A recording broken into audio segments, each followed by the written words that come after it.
Chapter 278. Many cars were parked at the entrance of Imperial Kindergarten. Many rich madams, grandpas, and grandmas were waiting for their children at the school entrance. A black Cadillac was parked closest to the school entrance. Through the half-opened window, two men in black suits could be seen sitting in the back seat. The school bell rang. A group of children walked out of the school entrance. When the parents saw their children, they waved and called their children's names. The children quickly ran towards their parents, creating a lively scene. The people sitting in the Cadillac stared at the school entrance seriously. After about 10 minutes, when the crowd had dispersed, two little guys wearing the same clothes and carrying the same small backpack leisurely walked out of the school entrance. "Move!" someone in the car shouted.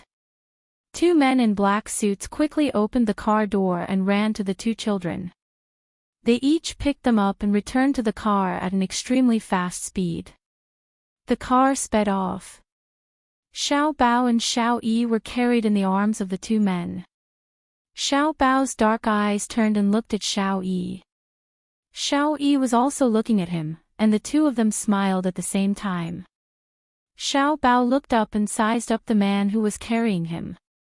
He had thick eyebrows and big eyes, and he looked a little like Crayon Shin-chan. "Uncle Shin-chan, where are you taking us?" The man's thick eyebrows furrowed. "What did he mean by Uncle Shin-chan?" he said in a deep voice. "Little brat, if you are obedient, we won't hurt you." "Oh." Xiao Bao blinked, tilted his head and asked, "Uncle Shin-chan, is this kidnapping?" "Little brat, if you continue to be long-winded, I will seal your mouth." The man with thick eyebrows was already a little impatient. Children were troublesome, so he did not like to kidnap children. Xiao Bao quickly covered his mouth with his small hands. He blinked pitifully and said vaguely, "I won't be long-winded, Uncle Shin-chan. Please don't seal my mouth." "Humph," the man with thick eyebrows sneered and ignored him. Xiao Yi quietly scanned the interior of the car. Including her and Xiao Bao, there were a total of 5 people, a driver and 2 kidnappers. The man who was hugging him was expressionless. He looked dull, but his eyes were very sharp, hiding a murderous aura. Xiao Yi poked his arm. "Uncle Woody, can you put me down? Your arm is hurting me." "Uncle Wood," the blockhead's eyebrows moved imperceptibly. His thin lips lifted as he said indifferently, "Between my arm and the rope, you can choose whichever one you like." Xiao Yi looked confused. "Uncle Woody, I don't understand what you mean." The blockhead lowered his head and stared into his eyes. "It means that if I put you down, I have to tie your hands and feet with a rope. Do you understand?" Oh. Xiao Yi nodded vigorously. "I understand. It's uncomfortable to have my hands and feet tied up." "Uncle Mutu, I'll have to trouble you to carry me." The driver suddenly said, "Lao Sha, cover the eyes of these 2 brats." The man with thick eyebrows coughed and said, "There's no need. They're not even 5 years old. They don't know anything. Just in case. These 2 brats are not ordinary children. They're very smart." "All right then." The man with thick eyebrows called Lao Sha took out 2 strips of black cloth from his pocket. He held one for himself and handed the other to his companion. "Mu Zi, this is for you. Tie it up for the brats." Xiao Yi and Xiao Bao burst into laughter at the same time. Xiao Yi rubbed her stomach that was hurting from laughing and said intermittently, "Mu Zi, Uncle Woody, this name suits you so well." "Shut up." Mu Zi, who was ridiculed by the 2 brats, was so embarrassed that he flew into a rage. He slapped Xiao Yi on the head. Xiao Yi burst into tears. Her howling was so loud that it made people's eardrums buzz. Xiao Bao's eyes were covered by a black cloth by Lao Sha. Although he couldn't see, he immediately burst into tears when he heard Xiao Yi's cries. It was as if he was infected. One child crying was bearable, but two children crying at the same time was like a demon's voice. It almost drove the three men in the car crazy. The veins on Lao Sha's forehead throbbed. He shouted, "Stop crying. If you cry again, I'll immediately throw you into the river to feed the fish." "Wah, wah, wah, damn it," they cried even louder. The driver frowned and raised his voice. "Lao Sha, Mu Zi, seal the mouths of these two brats." Lao Sha and Mu Zi immediately tore off the tape and sealed the children's mouths. The crying stopped abruptly, and the three men finally heaved a sigh of relief. The two brats' eyes were covered with black cloth, their mouths were sealed with tape, and their cheeks were stained with tears. They looked like they had been kidnapped. An hour later, the group arrived at an abandoned factory. Lao Sha and Mu Zi took the two children out of the car, grabbed them by the back of their collars, and dragged them into the factory. On the second floor of the factory, the godfather stood by the railing in a black coat. He stared coldly at the hall downstairs. Xiao Yi and Xiao Bao's hands and feet were tied, and they were each tied to a chair. Their mouths were covered with tape, and they were making whimpering sounds from their throats. The black cloth was wet with tears, and they looked very pitiful. The godfather waved his hand coldly, and Lao Sha nodded. He tore off the black cloth covering the children's eyes, revealing two pairs of big, watery eyes. Then, he tore off the tape on their mouths, and the stinging pain made them scream. Xiao Bao cowered in fear and said pitifully, "Uncle, you said you wouldn't hurt us. Let us go home quickly." Xiao Yi stared blankly at the ground in front of her, as if she was scared silly. The godfather's lips curled into a sinister smile. Previously, he had heard that Bailey Han's two sons were very smart, and he thought that they were very impressive. Now, it seemed that they were just ordinary children. They would be scared and cry when they were kidnapped. Ah, that was exactly what he wanted. Lao Sha squatted in front of the children, and a kind smile appeared on his face.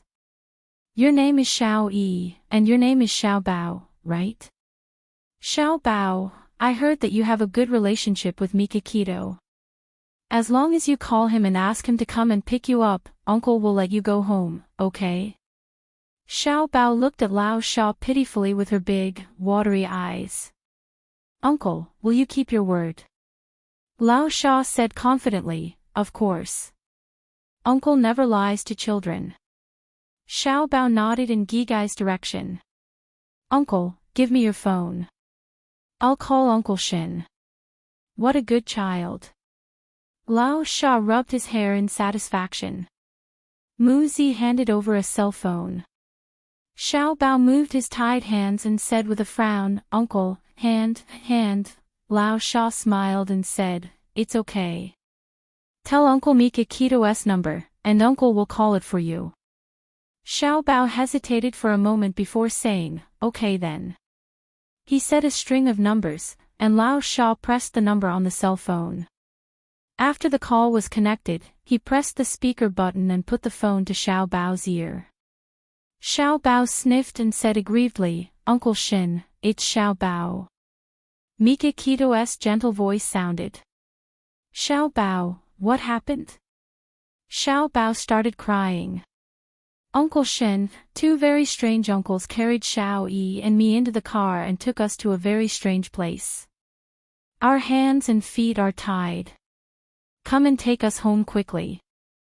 Mikakito's voice suddenly rose as she asked nervously, "Xiao Bao, are you hurt?" Xiao Bao shook his head. "No, Uncle Shin didn't hit us." "Oh, no." Uncle Mushin slapped Xiao Yi. Lao Sha frowned, took the cell phone, and put it to his ear.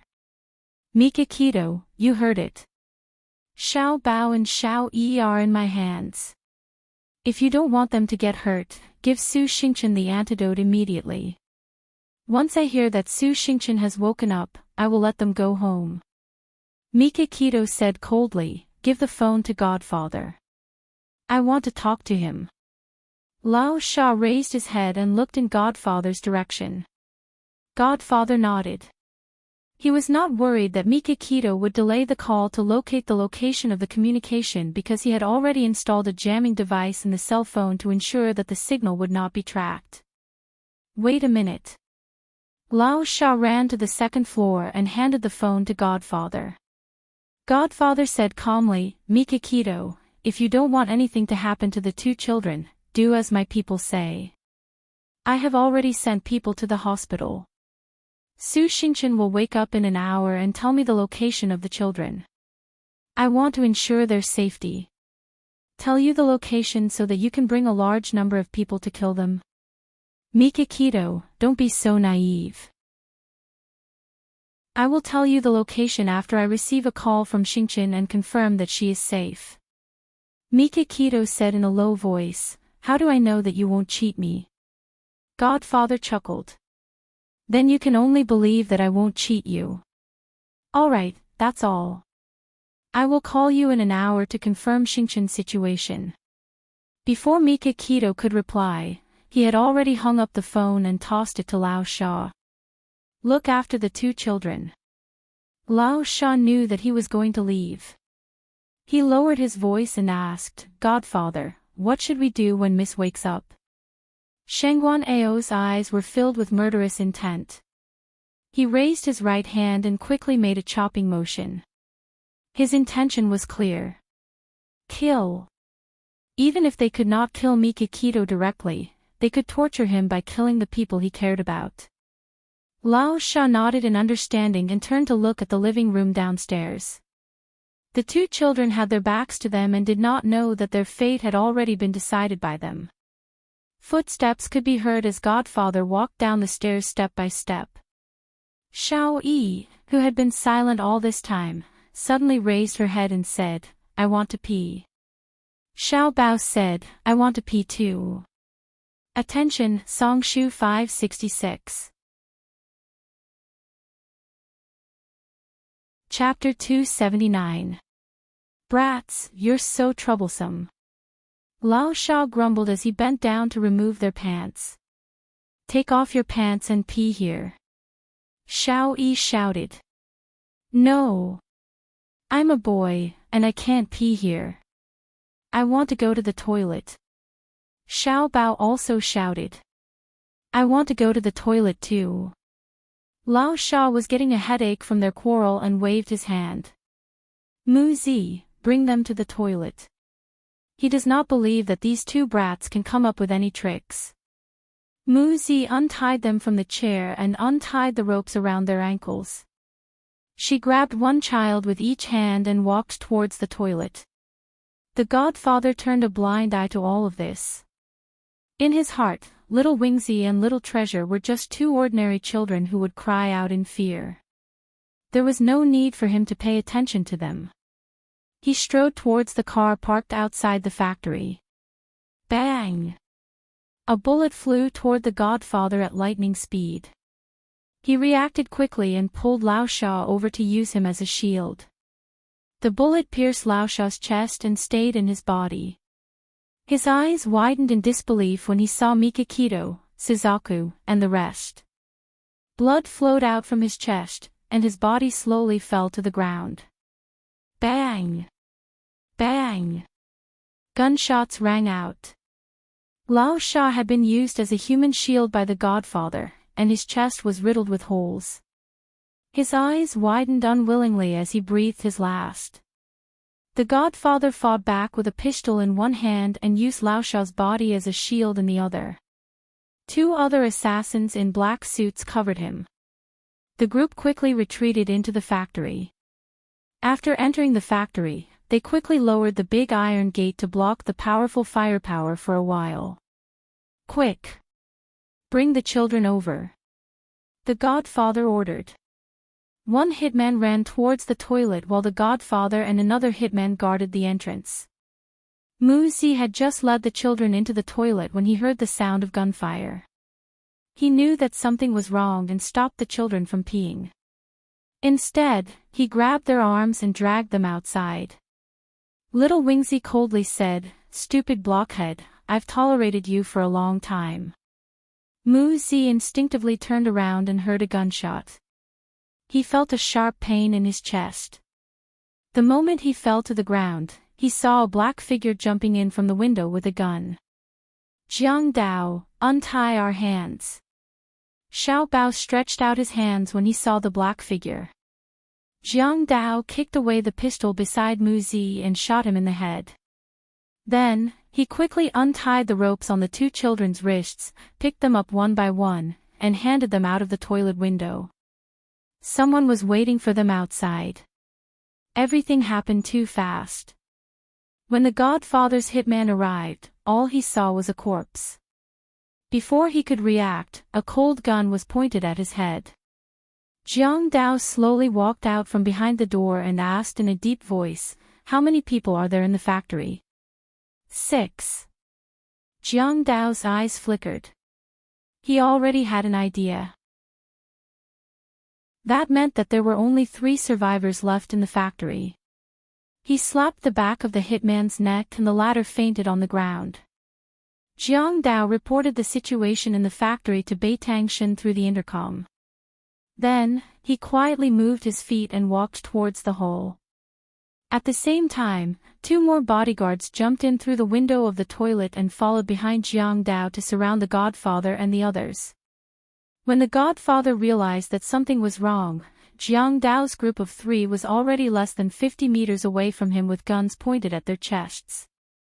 "Put down your guns." Jiang Dao barked coldly.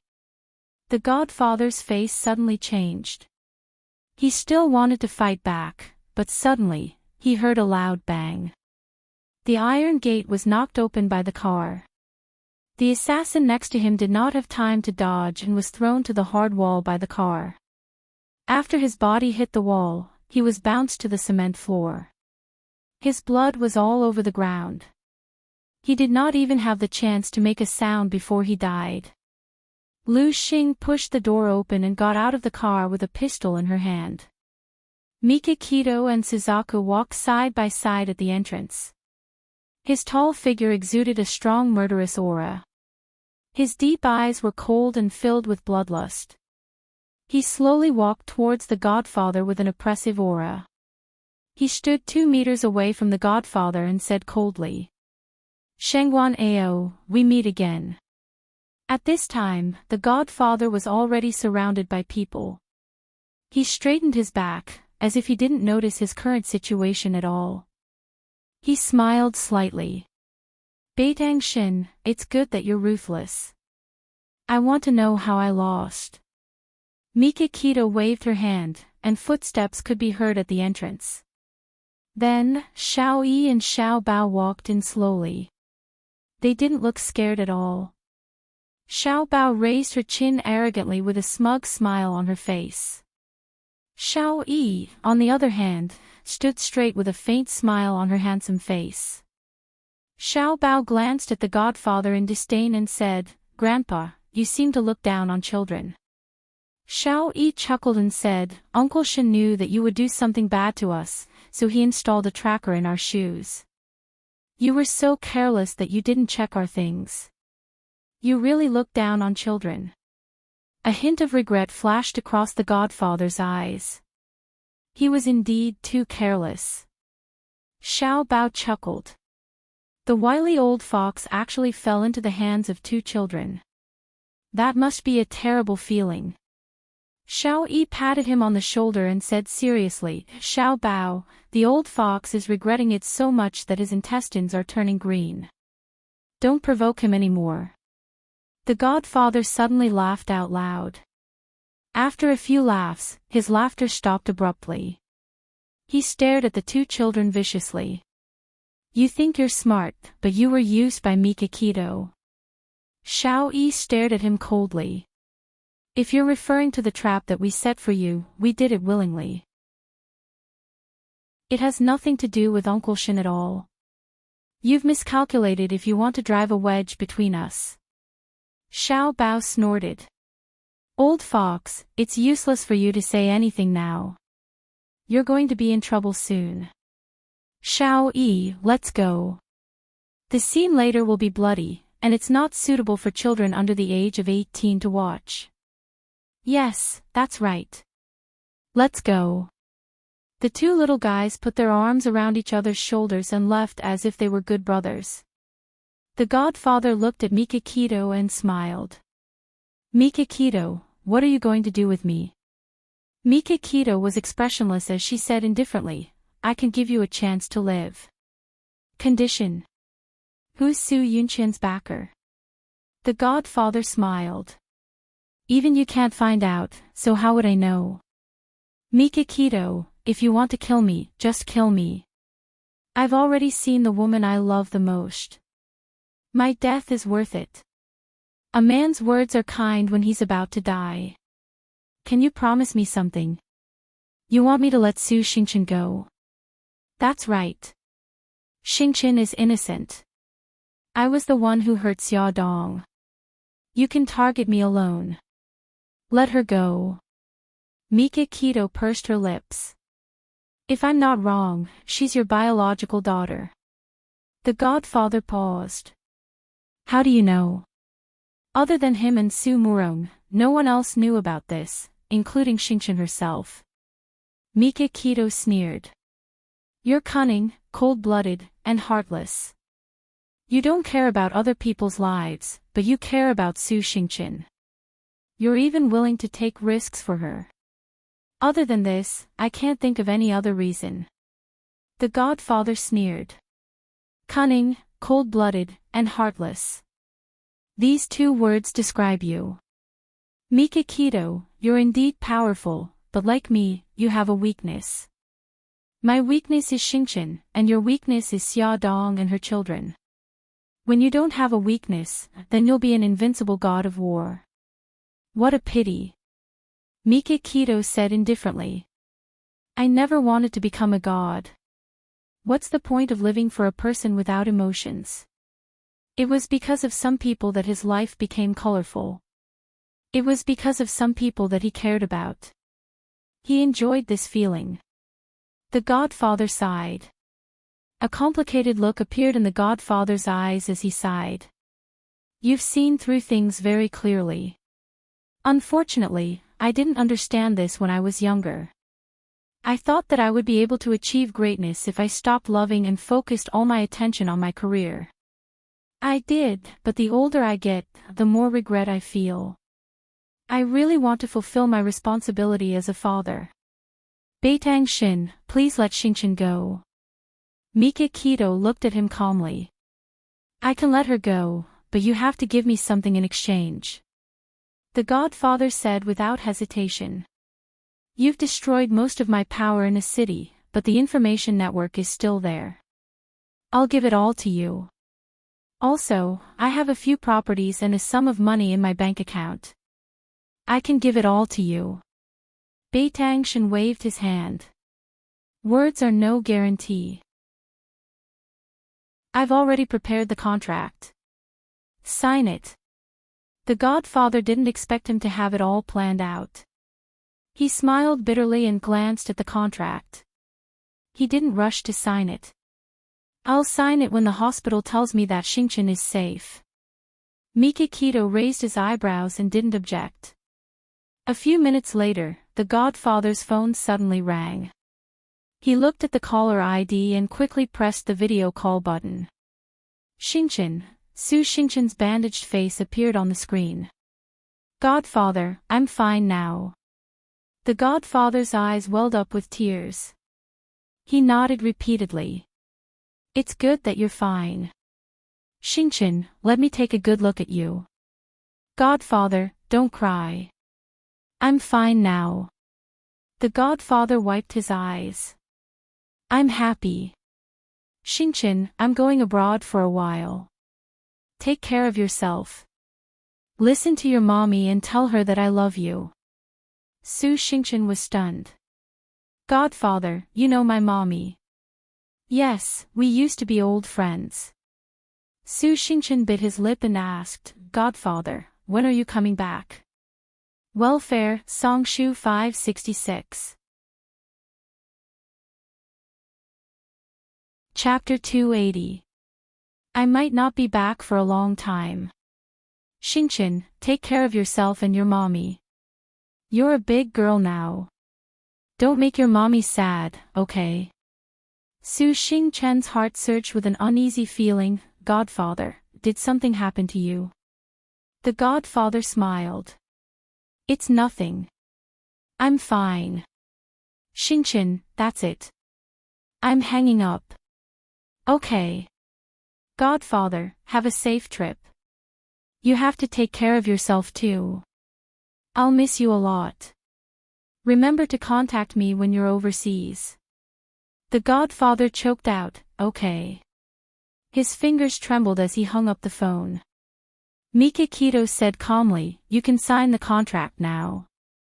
The godfather took a pen and signed the contract. After he handed the contract to Jiang Dao, he calmed down and said calmly, I'm done. You can do it. Mikakito waved her hand. Jiang Dao suddenly attacked and hit the godfather on the back of his head. The godfather fell to the ground. 2 bodyguards came forward and carried the godfather out of the factory. They threw him into the trunk of the car. Jiang Dao bowed and asked, Boss, what do you plan to do with him? Mikakito's eyes were cold. Throw him to Africa to keep old K company. It would be too easy for him to die so easily. From then on, the godfather disappeared from a city's underworld. His remaining power was taken over by Mikakito. Su Murong and Su Xingchen never saw the godfather again. Xiao Yi and Xiao Bao were whispering to each other. After Mikakito got into the car, she stretched out her hand and snorted. You 2 little things. Didn't I tell you not to act rashly? Why did you run out of the school gate and let the godfather catch you? Xiao Bao blinked her beautiful big eyes. Her expression was innocent and cute. Uncle Shin, we did it to catch the godfather. Look, we succeeded. Don't be angry. Mikakito ruffled his hair helplessly. What if he hurts you? You 2 troublesome little bastards. It's okay. Look, we're fine now. Xiao Yi smiled fawningly. If Godfather really wants to harm us, don't we still have you, Uncle Shin? You're not allowed to act on your own in the future. Mikakito scolded them with a straight face. The 2 brats had no idea how nervous she was when she found out they were kidnapped. The 2 little guys looked at each other and nodded in unison. Yes, yes. From now on, we will be obedient to Gigai and won't act on our own. I hope you keep your word. Mikakito felt a great deal of pressure facing these 2 highly intelligent kids. In the evening, during the video call with Xia Dong, the 2 little guys danced around and recounted what happened during the day. At the end, the 2 brothers proudly raised their little chins. Mommy, Daddy, we're awesome, aren't we? We helped Uncle Shin defeat Godfather. Xia Dong broke out in a cold sweat. Bailey Han patted her back comfortingly and scolded with a straight face, how could the 2 of you do such a dangerous thing? Xiao Bao said aggrievedly, we already calculated the time. There won't be any accidents. Xiao Yi pouted. Godfather intends to use us to threaten Uncle Shin. Before he achieves his goal, he won't do anything to us. Yeah, and it's useless for us to pretend to be scared. Godfather won't take us seriously and won't hurt us on purpose. Yes, that's right. Daddy, you're worrying too much. This time, not only was Bailey Han angry, but Xia Dong was also furious. She said angrily, do the 2 of you think you're so great and that you've calculated it well? Don't you know that there's a saying, it's better to be safe than sorry? If the kidnappers beat you up, cut off your limbs, or even blind you, what would you do? If your Uncle Shin didn't arrive in time, the 2 of you would have been shot, do you know that? Xia Dong almost roared at the end of her sentence, and tears welled up in her eyes. Bailey Han quickly pulled her into his arms and gently patted her back. Honey, don't be agitated. Be good and take a deep breath, Xiao Bao panicked and said pitifully, Mommy, I'm sorry. Don't be angry. We won't do it again. Xiao Yi bit her lip and was about to cry. Mommy, don't be agitated. It's not good for the baby in your stomach. We'll be obedient in the future. Bailey Han's face darkened and he took out his father's authority. Xiao Yi, Xiao Bao, you have to take this as a warning. If you do it again, I'll punish you very severely. The two brothers said sullenly, oh, and then looked at Xiaodong carefully. Mommy, don't be angry. Xiaodong lay on Bailey Han's chest and ignored them. Bailey Han stroked her hair and said to the two little guys, Mommy's in a bad mood today. I don't want to talk to you for the time being. You two should rest early. The two brothers were like frosted eggplants. They drooped their heads and said, goodbye, Daddy and Mommy. Then they turned off the video. Bailey Han tightened his arms and said softly, Honey, don't be angry. I've already taught them a lesson for you. They probably won't be able to sleep well tonight. Xiaodong snorted through her nose. It's good that they can't sleep. Otherwise, they won't learn their lesson. Although she said that she was angry, she was actually more worried. She was worried that they would become more and more self-assertive and difficult to control. In a situation where they didn't have the ability to protect themselves, they still put themselves in danger. Xiaodong couldn't wait to drag them in front of her and spank their little butts to teach them a lesson. Okay, I don't know who they took after. Bailey Han stroked her hair. Although he said this with a smile, there was an imperceptible worry in his eyes. It seemed that after returning to China, he would have to send them to a secret base to learn martial arts. Without the ability to protect themselves, it was always worrying. Of course they took after you. I'm not that stupid, Xiaodong said angrily. Bailey Han chuckled. Is that so? Why do I remember that someone was very stupid and put herself in danger several times? For example, that time when she was trying to help a lost little girl find her mother, she was tricked into going to the lady's room and was kidnapped. Another example. Xiaodong hurriedly covered his mouth. Okay. I know I'm stupid, okay? Bailey Han's eyes were full of smiles. He pulled her hand away and lowered his head to peck her rosy lips. He said in a low voice, Honey, it's time for lunch break. Do you want me to carry you to bed? As her belly grew bigger, she became more and more lazy. If she could lie down, she wouldn't sit, and if she could sit, she wouldn't stand. Bailey Han would tease her from time to time, saying that the baby in her belly must be a little lazy worm. Carry me. Xiaodong stretched out her arms and hugged his neck, rubbing against his chest comfortably. His right hand went around her waist and carried her steadily. He walked towards the bed step by step with great care. His eyes were slightly lowered and his long eyelashes covered his eyelids. There was a gentle smile on his sexy thin lips. She couldn't help but reach out and touch his eyelashes. She whispered, Hey, why are your eyelashes so long and thick? They seem to be longer than mine. She was so jealous. Bailey Han stopped in his tracks and smiled helplessly. Honey, if you like, I'll let you touch me as much as you want after I put you on the bed. How about that? Okay. Gigai retracted her hand. She was very easy to talk to. Good girl. He chuckled. His hands tightened as he walked to the bed and gently placed her on it. He stroked her hair. Whose poem do you want to listen to today? She thought about it seriously and smiled. I don't want to listen to you recite poems today. She patted the spot beside her. Sleep with me. Okay. He lay down beside her, close to her, and hugged her. His chin rested on her hair, and his hand held hers. Their fingers intertwined, and they slowly landed on her bulging belly, gently rubbing it. She looked up at him. As expected, a pair of gentle and smiling eyes met hers. She grinned and reached out her other hand to touch his face. "Close your eyes." He closed his eyes as he was told. She carefully touched his eyelashes and sighed. "So beautiful." He chuckled softly. His magnetic voice sounded happy and gentle. Xia Dong didn't sleep very well. With her bulging belly, it was difficult for her to turn around and she could only maintain one position. Every time she impatiently moved her body in her sleep, Bailey Han would gently hold her and help her turn around. They repeated this several times every night. Her skin was as white as snow in his arms.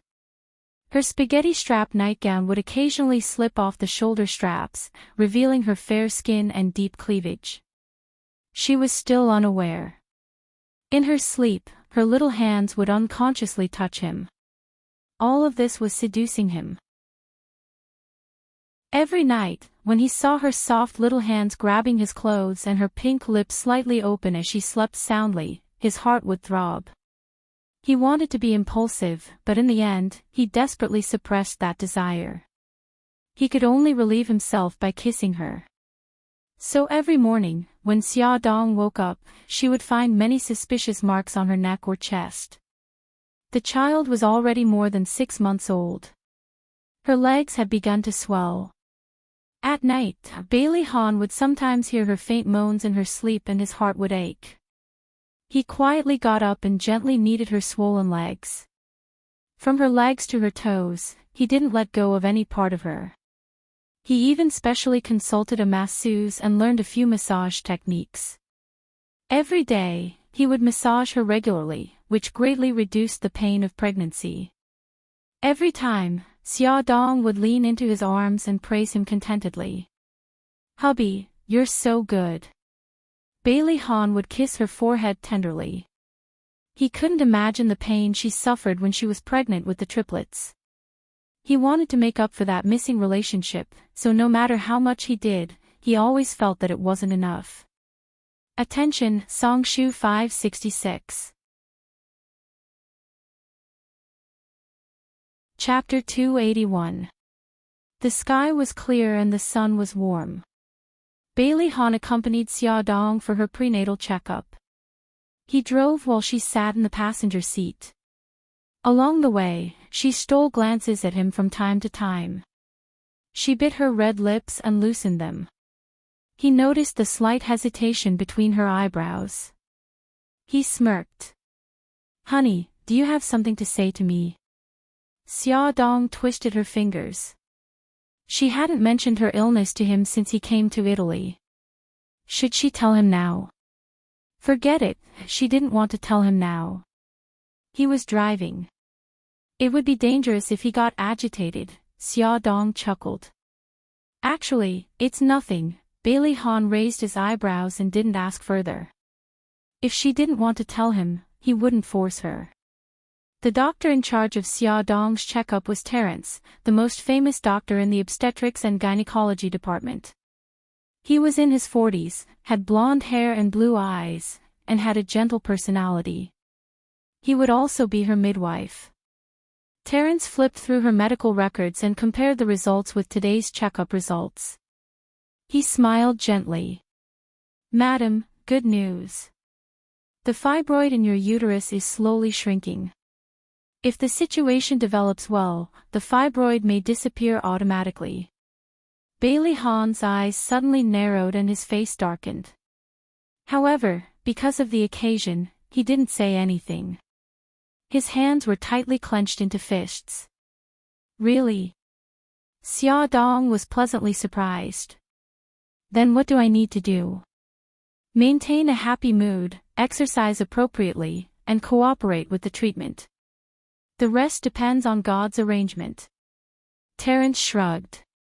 There were many cases of fibroids being cured without treatment, but it was the first time he had seen a malignant tumor like Xia Dong's that had shrunk without treatment.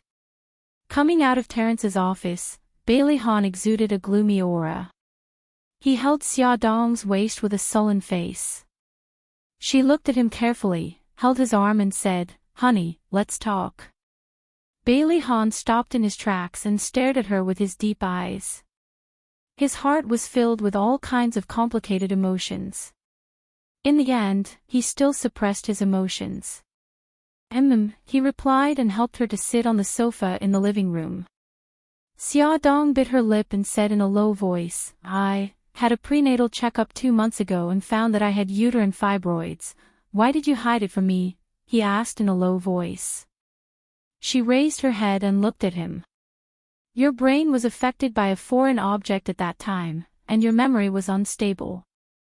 I didn't dare to provoke you with these things."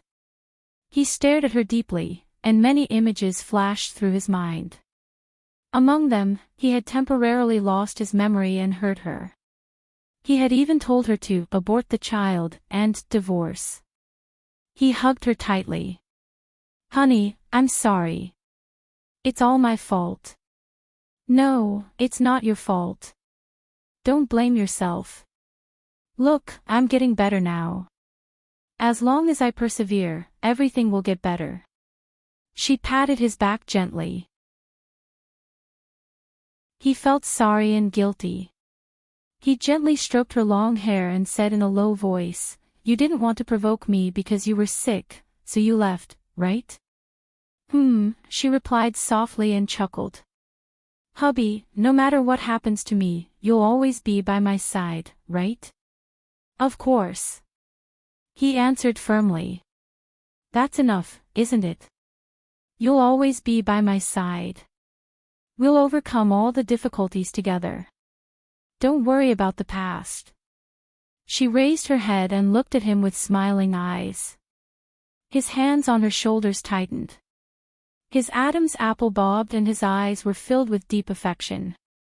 She understood and smiled brightly at him. "Honey, it's all thanks to you that my condition is getting better. Because you've made me feel so happy during this period of time. Thank you for making me so happy." Bailey Hahn knew that she wanted to use this method to dispel the guilt in his heart. The corner of his lips slowly curled up and he patted her head. "Honey, thank you." "You're welcome." Xia Dong smiled playfully and reached out to pat his head. His hair had already grown green roots and was a little prickly. Even if he had such a special hairstyle, he was still the most handsome in her eyes. "Naughty." Bailey Hahn's eyes were full of smiles as he scratched her perky nose. Xia Dong also pinched his nose and tilted her head to ask, "Handsome, can we go home now?" "Yes, madam." Bailey Hahn held her right hand like a gentleman and kissed the back of it. The two of them looked at each other and smiled faintly. He held her waist and walked out of the hospital. When they reached the entrance of the hospital, Bailey Hahn suddenly stopped in his tracks. Xia Dong was puzzled. "What's wrong?" He didn't answer but squatted down. She wanted to see what he was doing, but her bulging belly blocked her view. She felt his hands fiddling with the back of her feet for a while. She was still confused, but he had already stood up and chuckled. "The shoelace is untied." She was stunned and had an indescribable feeling in her heart until he held her hand. "Honey, let's go." "Oh, okay." He supported her and walked step by step very seriously. She looked up at his side profile. From this angle, she could see his sharp chin and straight nose. The originally hard lines on his face looked incomparably gentle because of the smile on his lips. She suddenly felt a surge of warmth in her heart as she stared blankly at him. He suddenly turned his head and smiled helplessly. "Honey, pay attention when you walk. If you want to look, I'll let you look as much as you want when we get home." She blushed and mumbled, "I'm not looking at you." His eyelashes fluttered happily and he readily accepted her advice. "Yeah, you're not looking at me. I'm thinking too much. But it's better to pay attention when you walk." He didn't dare to imagine how she survived when she was pregnant with the triplets. How could he not worry about a little woman who was even distracted when walking? She pursed her lips. "I know." He chuckled softly. As time passed, Xia Dong's condition slowly improved, but Xiao Guai's condition wasn't optimistic. Due to the effects of the chemotherapy, her beautiful hair had all fallen out. Her pink little face had become as pale as a sheet. Her skin and mucous membranes were bleeding from time to time. Her body and limbs often had large patches of ecchymosis or blood spots. The bleeding from her gums was also more serious. Sometimes when the nurse fed her food, she would even vomit 1 or 2 mouthfuls of blood. In the sterile ward, Xiao Guai's small body lay in the middle of a pile of tubes. Her wrist was hooked up to an 4 drip, and the medicine in the medicine bottle flowed slowly into her body through the tubes. Xia Dong and Bailey Han wore protective clothing and sat by her bed. Xia Dong held her cold little hand, and tears welled up in her eyes. "Mommy." She opened her eyes slightly, and a dazed smile appeared on her pale little face. "Daddy, Daddy is here." Bailey Han strode forward and squatted by her bed. He wrapped his warm hands around Xia Dong's and Xiao Guai's hands. "Gigai, we're here. Don't be afraid." Xiao Guai had been tormented by her illness for a long time, but she was sensible enough not to cry in front of her parents. According to the caregiver, she had once heard her sobbing quietly under the blankets at night. However, at this moment, her eyes were covered with a layer of mist. Her small nose twitched, and her voice was hoarse. "Mommy, Daddy, I miss brother and brother Yi. Will I never see them again?" Xia Dong's eyes were brimming with tears. She bit her lip and forced herself to hold them back. Bailey Han held their hands tightly and said gently, "Gigai, you'll be fine. Daddy will bring your brothers over to visit you tomorrow, okay?" Xiao Guai grunted in a nasal voice and said intermittently, "Yesterday, Susan, who was in the ward next door, was pushed away. The nurse said that she went to heaven. Susan said that she wanted to celebrate my birthday with me." Boo-hoo, her tears were like beads on a broken necklace that kept falling. Susan was an 8-year-old girl who was very cute. She had leukemia, and because they couldn't find a bone marrow match, she couldn't undergo surgery and passed away yesterday.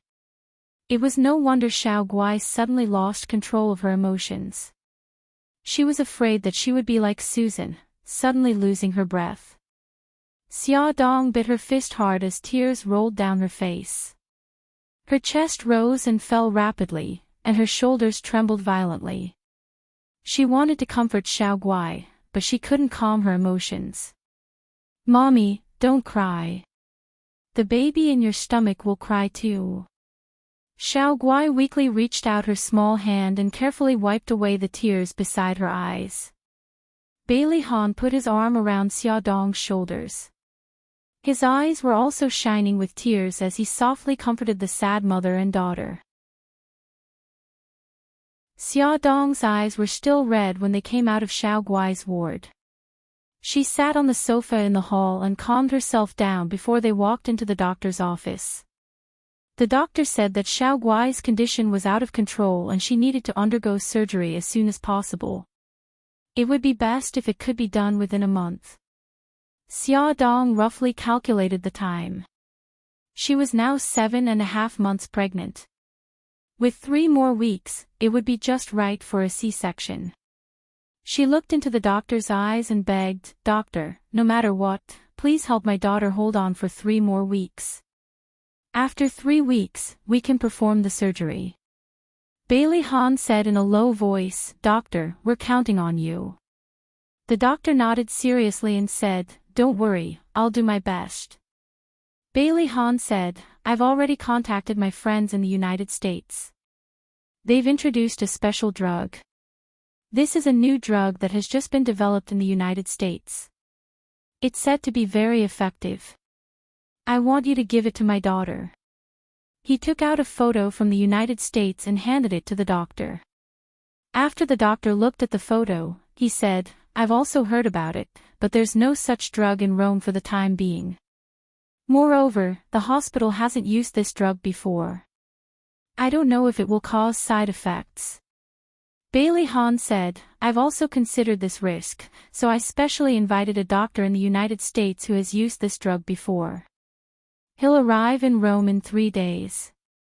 If you take the drug under his guidance, it will be much safer. Come and see. Hongcha 866. Chapter 282. The doctor was silent for a moment and then said slowly, Okay, I agree with your request. After leaving the hospital, Xia Dong received a call from the butler of the Castle of the Night. Miss, Master invites you and Mr. Bailey to the castle for dinner tonight. Is it a special occasion tonight? Young Master Holly is bringing a friend home. Xia Dong's eyes flickered. Is it his girlfriend? Holly was a famous playboy. It could be said that although he had many girlfriends, he had never brought them back to the castle and introduced them to his family. It's said to be a female friend. The butler laughed heartily and was in a good mood.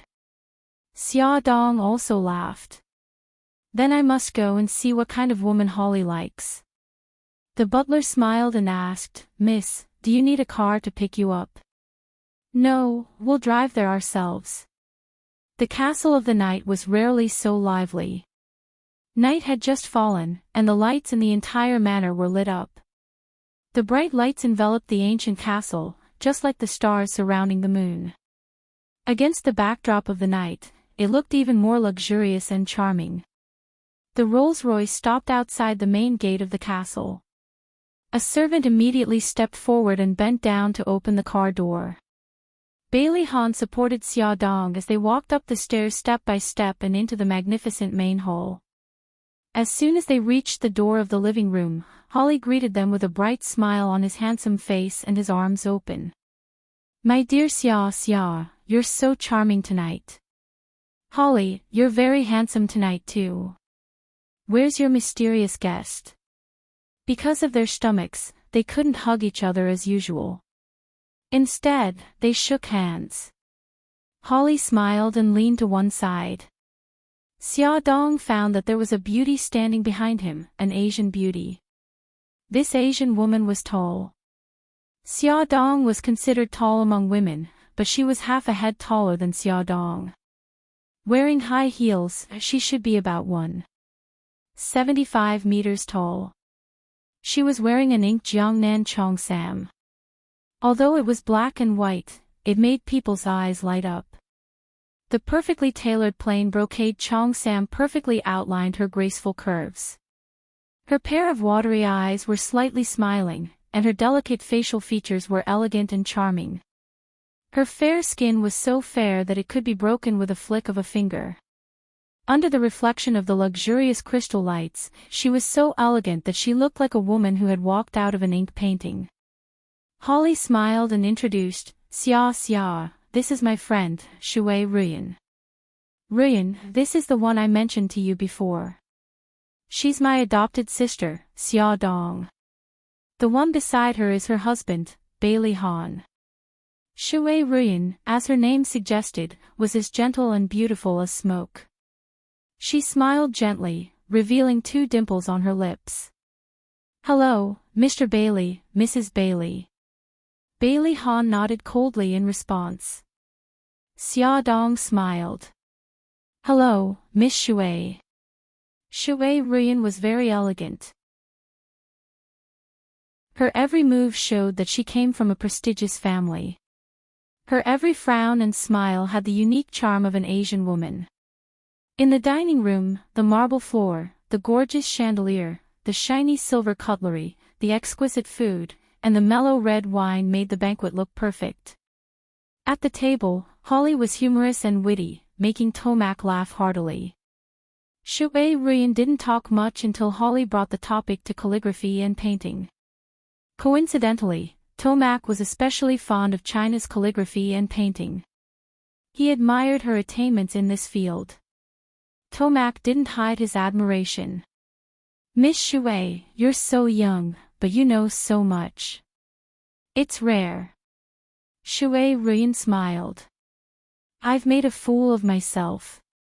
My father is an antique dealer, so I've been interested in this field since I was young. I was influenced by what I saw and heard, and gradually learned some superficial knowledge. Tomac was interested.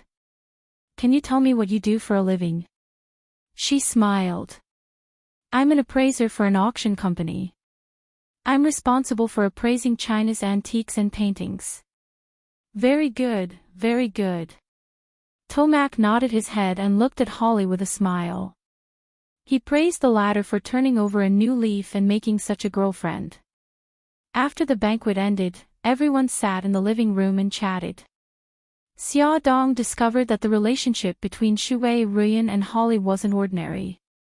Although they didn't do anything intimate, their eyes, expressions, and some small movements were shockingly similar. Only people with a close relationship would have this kind of similarity. Tomac also noticed it and his mood became more and more cheerful. Before Holly and Shui Ruyan left, he specially asked the housekeeper to bring an antique vase and gave it to Shui Ruyan. Shui Ruyan politely declined and he smiled. Ruyan, this vase has a good shape. You can take it and play with it. Shui Ruyan glanced at Holly. Seeing him nod his head, she accepted it and thanked him with a smile. Tomac saw this and liked her even more. She knew how to respect Holly's opinion. She was a very smart girl.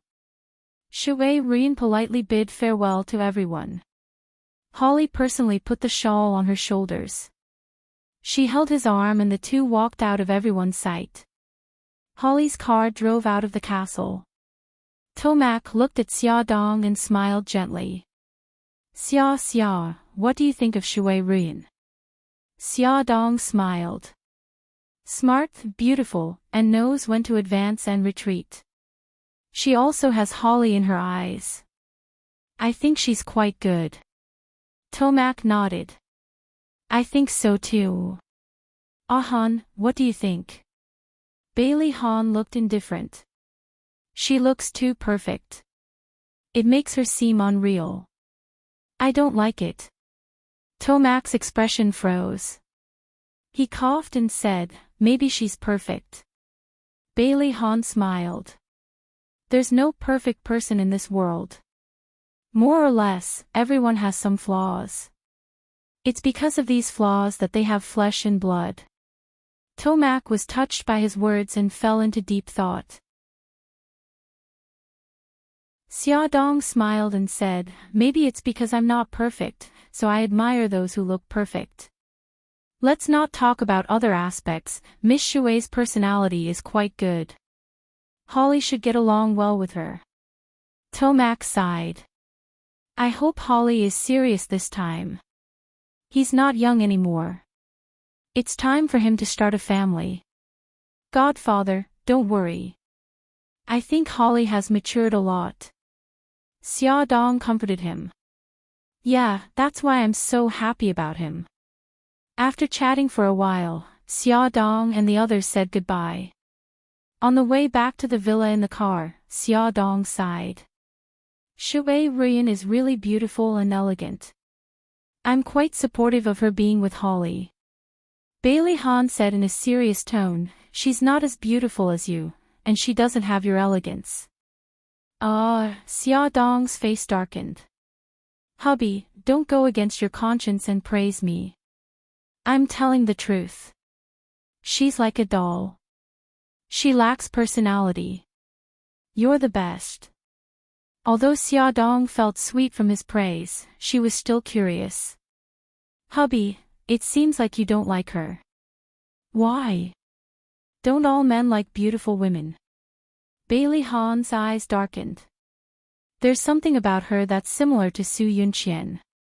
It's hard for me to like her. Xia Dong didn't expect that Su Yunqian would say something like this. She was stunned for a moment before carefully comparing them. Su Yunqian was elegant and noble while Shui Ruyan was elegant and refined. Although they were two different people, they did have some similarities. For example, they both came from rich and powerful families. They both had good manners and elegant manners. However, it was still a bit far-fetched to reject Shu Ruyan just based on these. He said again, "Honey, who told you that all men like beautiful women?" She came back to her senses and raised her eyebrows. "Why? Am I not a beautiful woman?" Bailey Han chuckled. "In my eyes, of course you're the most beautiful. However, it's not true that all men like beautiful women. If you really love someone, you only love her as a person and not her appearance. Even if she's no longer young and beautiful, my love for her won't change." He turned to look at her with a burning gaze. Her face was a little hot. She coughed. "Hubby, focus on driving."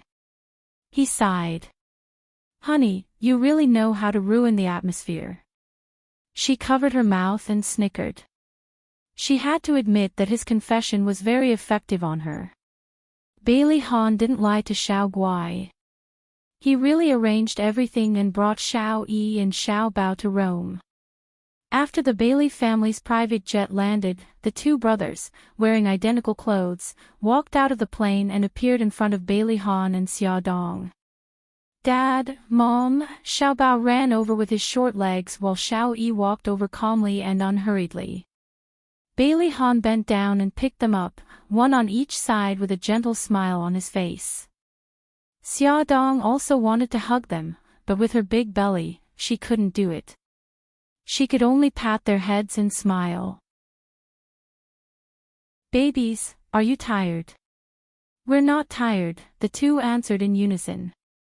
Xiao Bao stared curiously at Xia Dong's belly. "Mom, the baby is already so big. Is it hard for you?" Xia Dong smiled and ruffled his hair. "It's not hard. The baby is very obedient and rarely torments me, just like the three of you." Xiao Yi said seriously, "Mommy, we won't make you angry anymore." Xiao Bao nodded hurriedly. Yes. We've already deeply reflected on the matter with Godfather. This is what men should do. I'm very proud of you." Bailey Han put them down on the ground with a proud look on his face. The two brothers were embarrassed and giggled. Bailey Han chuckled. "Let's go. We're going to the hospital to see Gigai." On the way to the hospital, the family of four laughed non-stop. The two little guys had stored a lot of things in their stomachs that they wanted to say to their parents. Now that they had the chance, they couldn't stop talking. Only when the car arrived at the hospital did they quiet down. Thinking about Xiao Guai's current condition, their hearts became heavy. Ad Xinwu 799.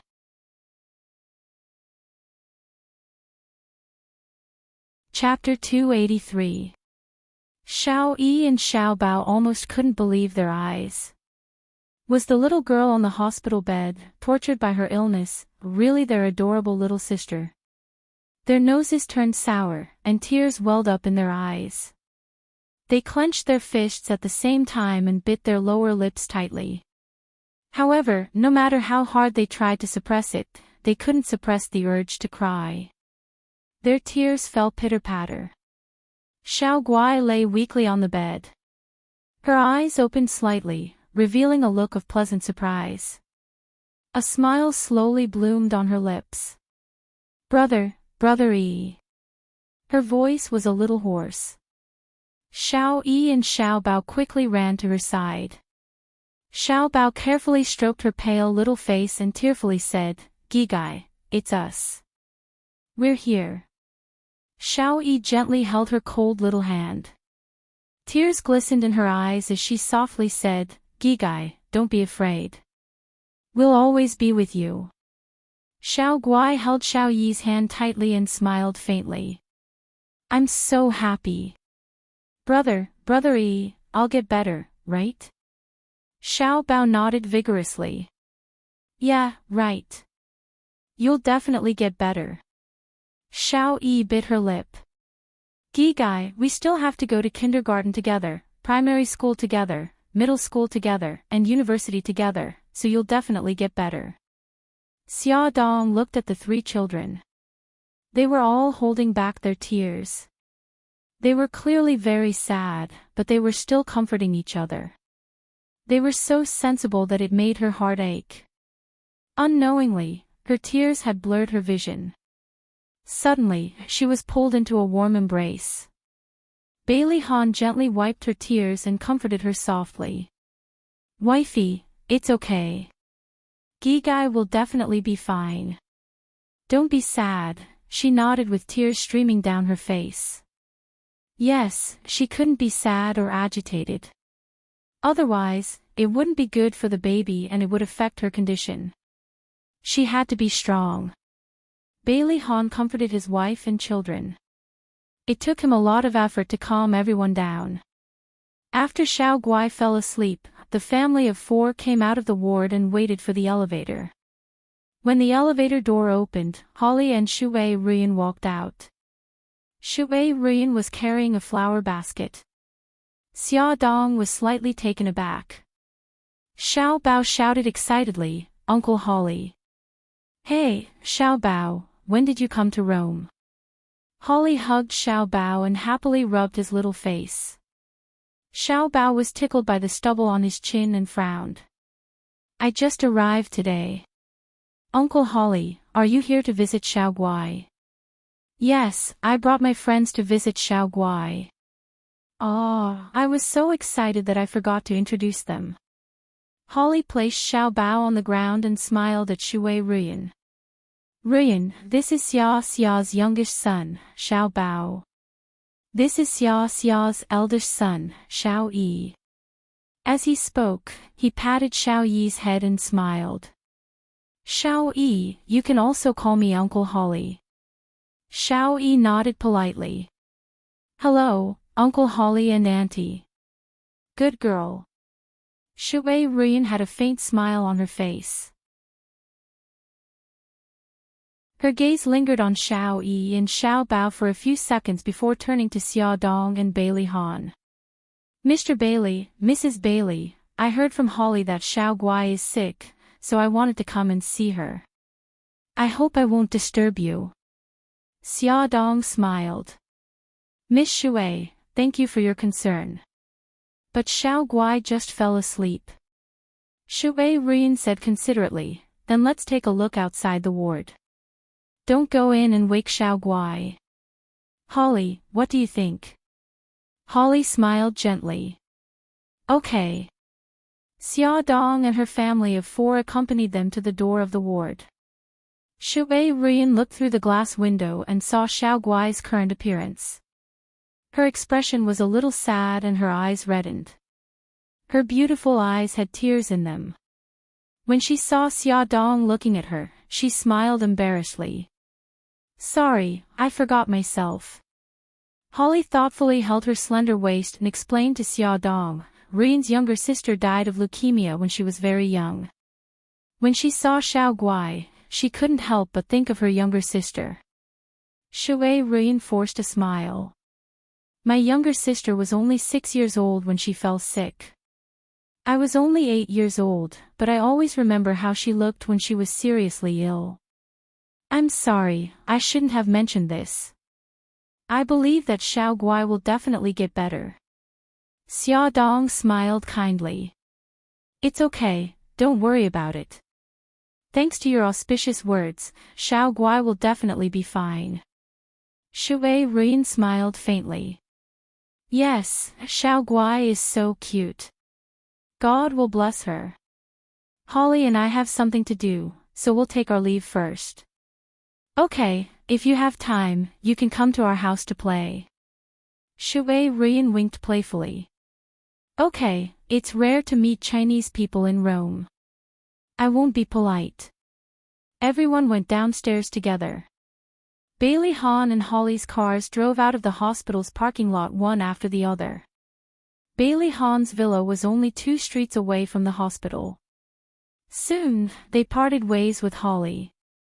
Holly glanced at the car that turned into another road and chuckled. "Baby, why did you suddenly want to visit Xiao Guai?"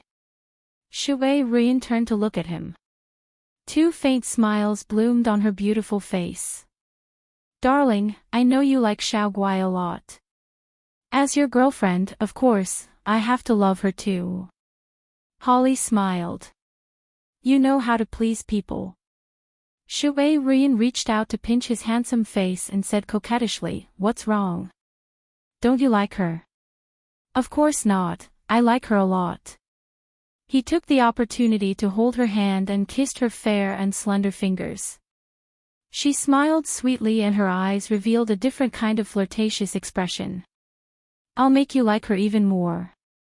Her hand landed on his thigh and gently rubbed it like a feather. His light blue eyes suddenly narrowed and his seductive thin lips curved into a mesmerizing arc. His voice was low and magnetic. Little vixen, don't ignite the fire. She chuckled softly. Her laughter was like a silver bell. He suddenly stepped on the brakes and the car stopped by the side of the road. Before she could react, he had already pulled her into his arms. His sexy thin lips kissed her lips fiercely, and their fiery breaths passed between each other. He sucked on her tongue and bit her lips. He hugged her waist with one hand and slid the other under her skirt. His nimble fingers wandered along her thigh to the inner side of her thigh. Her body was trembling from excitement and her slender fingers followed his movements and grasped his clothes tightly. Ah! His fingers teased her and she couldn't help but moan. She hugged his neck with both hands and nibbled on his earlobe gently. Her voice was so soft and seductive. Darling. Not here. Their car was parked by the roadside and had already attracted the attention of the traffic police. She glanced from the corner of her eye and saw a male traffic police walking over. Although the tinted windows prevented the people outside from seeing what was happening inside, she still didn't want to put on a show in front of everyone. Holly's fingers stiffened and there was a seductive smile on his sexy lips. Darling, do you know how beautiful you look right now? I want to let others see how beautiful you are right now. Ah. No. Darling, I was wrong. Her cheeks were red and her eyes were misty. She seemed to be obsessed and in pain at the same time. He kissed her red and swollen lips and said in a low voice, Beg me. Her body trembled and she was almost defeated by his actions. Her voice was gentle and seductive. Darling, I beg you, good girl. He kissed her lips in satisfaction and slowly pulled his fingers out. At the same time, the traffic police knocked on the car window. Holly ignored them and took out a tissue. He wiped his fingers elegantly and wiped the liquid off his fingers bit by bit. Knock knock. The knocking on the window became louder. He slowly took off his suit jacket and put it on Shui Rian's shoulders. Shui Rian blushed and used the jacket to cover the mess on her body. Sir, please get out of the car. The traffic police knocked on the window again. Holly pressed the button and the window slowly lowered. He looked at the traffic police expressionlessly. What's the matter? After the traffic police saluted, he said, Sir, you can't park here. Please drive away quickly. Okay. Holly replied indifferently. The car sped on the road at the fastest speed and finally stopped in front of a luxurious villa. Holly pulled Shui Rian out of the passenger seat and strode toward the villa. He entered a string of passwords at the entrance and the door opened automatically. When they entered the villa, they saw that it was decorated in the style of a European palace. It was simple and elegant, exuding a strong sense of luxury. After entering, he pressed her against the wall and kissed her forcefully on the lips, conquering her. Flames burst out and burned the two of them. He tore the suit jacket off her shoulders and threw it on the ground. His right hand touched her back and pulled down the zipper. She also reached out to unbutton his shirt.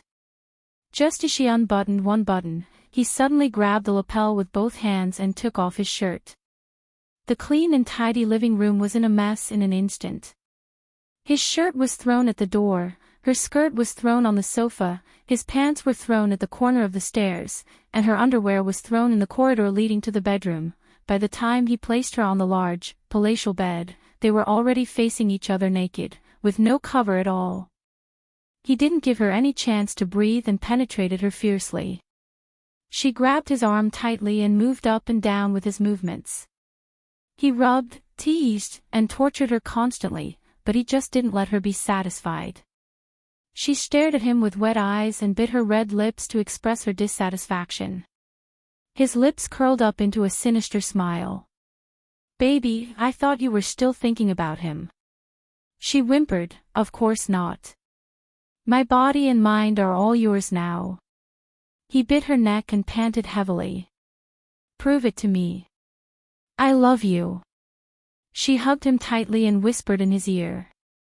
Her slender legs wrapped around his lean back. He growled and his movements became more and more intense.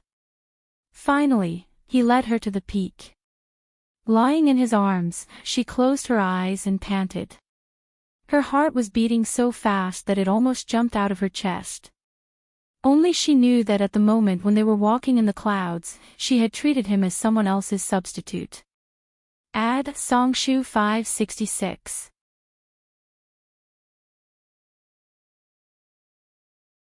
Chapter 284.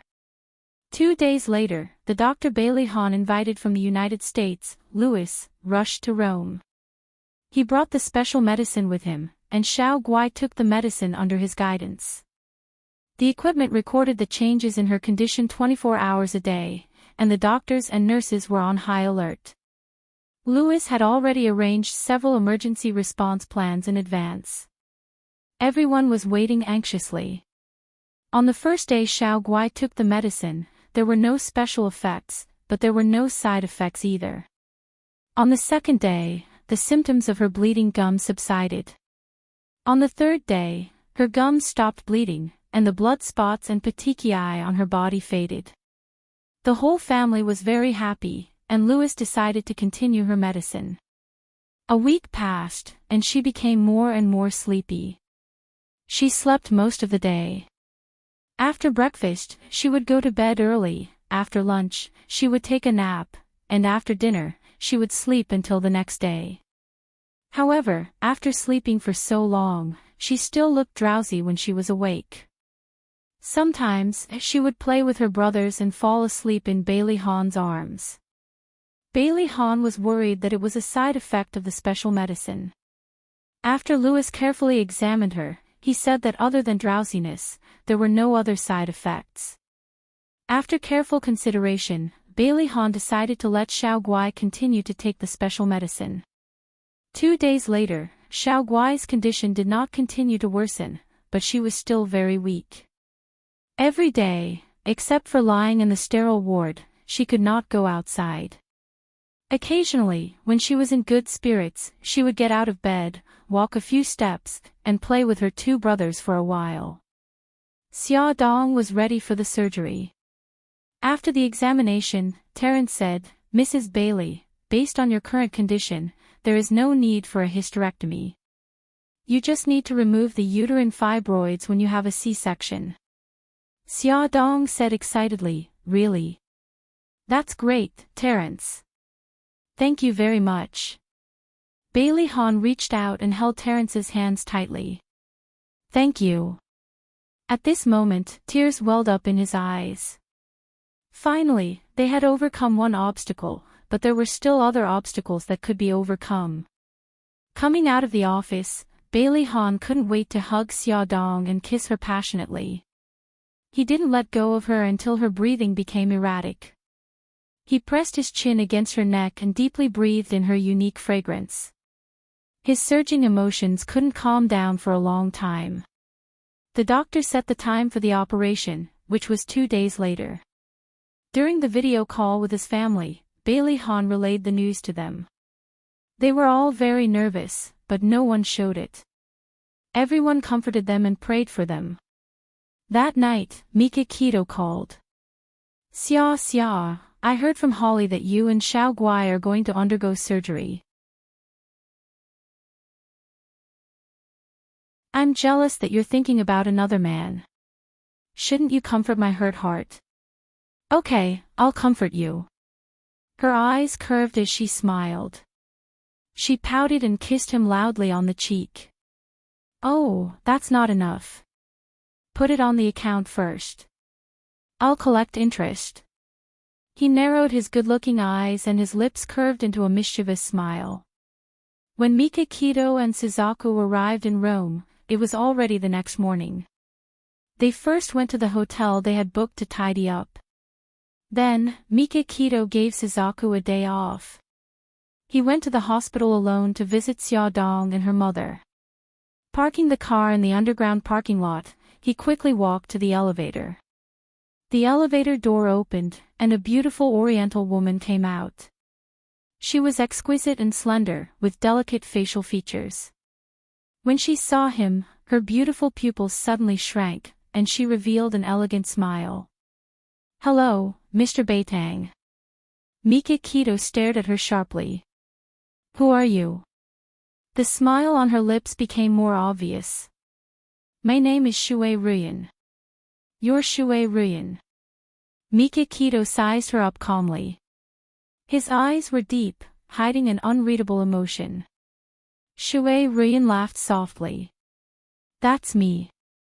Holly must have mentioned me to you. I also saw your photo from him." Mikakito said expressionlessly, "What's your motive for getting close to Holly?" Shui Ruyan looked surprised. "Mr. Beitang, what do you mean? Holly and I are lovers. I like him." Mikakito pursed his thin lips and did not comment. "Is that so? In my opinion, women get close to Holly either for his money or power. It was a well-known fact that Holly loved to play. In the past, except for physical relationships, all of his women approached him with ulterior motives." Mikakito naturally placed Shui Ruyan in that category. Shui Ruyan did not know whether to laugh or cry. "Mr. Beitang, it's good that you care about Holly. But you're wrong for making wild guesses. I'm sincere about Holly." Mikakito said indifferently, "This is between you and Holly. I won't ask too much. But if you hurt Holly or the people around him, I won't let you off." Previously, when Holly introduced Shui Ruyan to him over the phone, he could tell that Holly loved her very much. He did not want this man, who was like his own brother, to be hurt. Shui Ruyan's eyes flashed with complicated emotions. She smiled and said, "What you're worried about will never happen." "That's good." Mikakito walked past her, entered the elevator, and pressed the button to close the door coldly. Before Mikakito came to the hospital, he had talked to Xiaodong on the phone. When he arrived, Bailey Han, Xiaodong, and the children were all there. Everyone was happy to see him. Of course, Bailey Han was not included. Although he admired Mikakito, he felt a sense of crisis. On the surface, he and Mikakito got along well, but they were still competing secretly. Mikakito coaxed Xiao Guai to sleep. When everyone came out of the ward, Mikakito asked Xiaodong, "Was Shui Ruyan here just now?" Xiaodong guessed that Holly had mentioned Shui Ruyan to him. She was not surprised and said, "Yes, she was here before you came." Mikakito's eyes darkened. "Don't let her enter Xiao Guai's ward in the future." Why?" he said in a deep voice, "I don't trust her." Xiao Bao interrupted, "I don't like her either." Xiaodong ignored Xiao Bao and asked Mikakito curiously, "Brother Shin, why do you say that? Do you have a grudge against her?" Mikakito shook his head. "No, it's just my intuition." Xiaodong raised her eyebrows and thought of the reason why Bailey Han didn't like Shui Ruyan. She couldn't help but look up at him. The corners of his lips curled up, and his expression clearly said, "See, I'm not the only one who doesn't like Shui Ruyan." Xiaodong's mouth twitched. "Okay, I'll be more careful in the future." "Okay, that's right." Mikakito patted Xiaodong's head naturally. Bailey Han's body immediately emitted a cold aura, and the temperature around him suddenly dropped below zero. His sharp eyes were like knives as he stared fiercely at Mikakito. Mikakito ignored him. Xia Dong's forehead was covered in cold sweat. She quickly laughed dryly and tilted her head to avoid Mikakito's hand. Little Treasure and Little Wingsy looked at each other and giggled. Their father looked really cute when he was jealous. He looked like a cat with its fur standing on end. His fur was standing on end.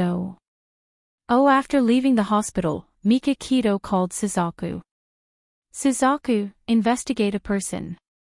Her name is Shui Ruyan. Welfare, Songshu 566.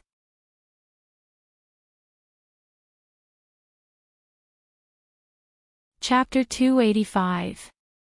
It was a very important day. Terence was going to perform a C-section on Xia Dong. After removing the fetus, he would immediately perform a fibroid removal operation. At the same time, Xiao Guai's attending doctor would extract the newborn's umbilical cord blood and perform the operation on Xiao Guai in the operating theater on a different floor of the same hospital. Everything was ready in the operating theater. Xia Dong lay on the surgical trolley while Bailey Han and Mikakito stood on either side of the trolley. Bailey Han held her hand tightly and said gently, "Honey, don't be afraid. I'll be right here with you." His palms were wet and sweaty as he held her hands so tightly. In fact, he was even more nervous and afraid than she was. However, he hid all his negative emotions and tried his best to comfort and encourage her. Xia Dong held his hand tightly and smiled. "Honey, don't be nervous. The baby and I will be fine. Xiao Guai will be fine too." He nodded heavily. "Yes, you'll be fine."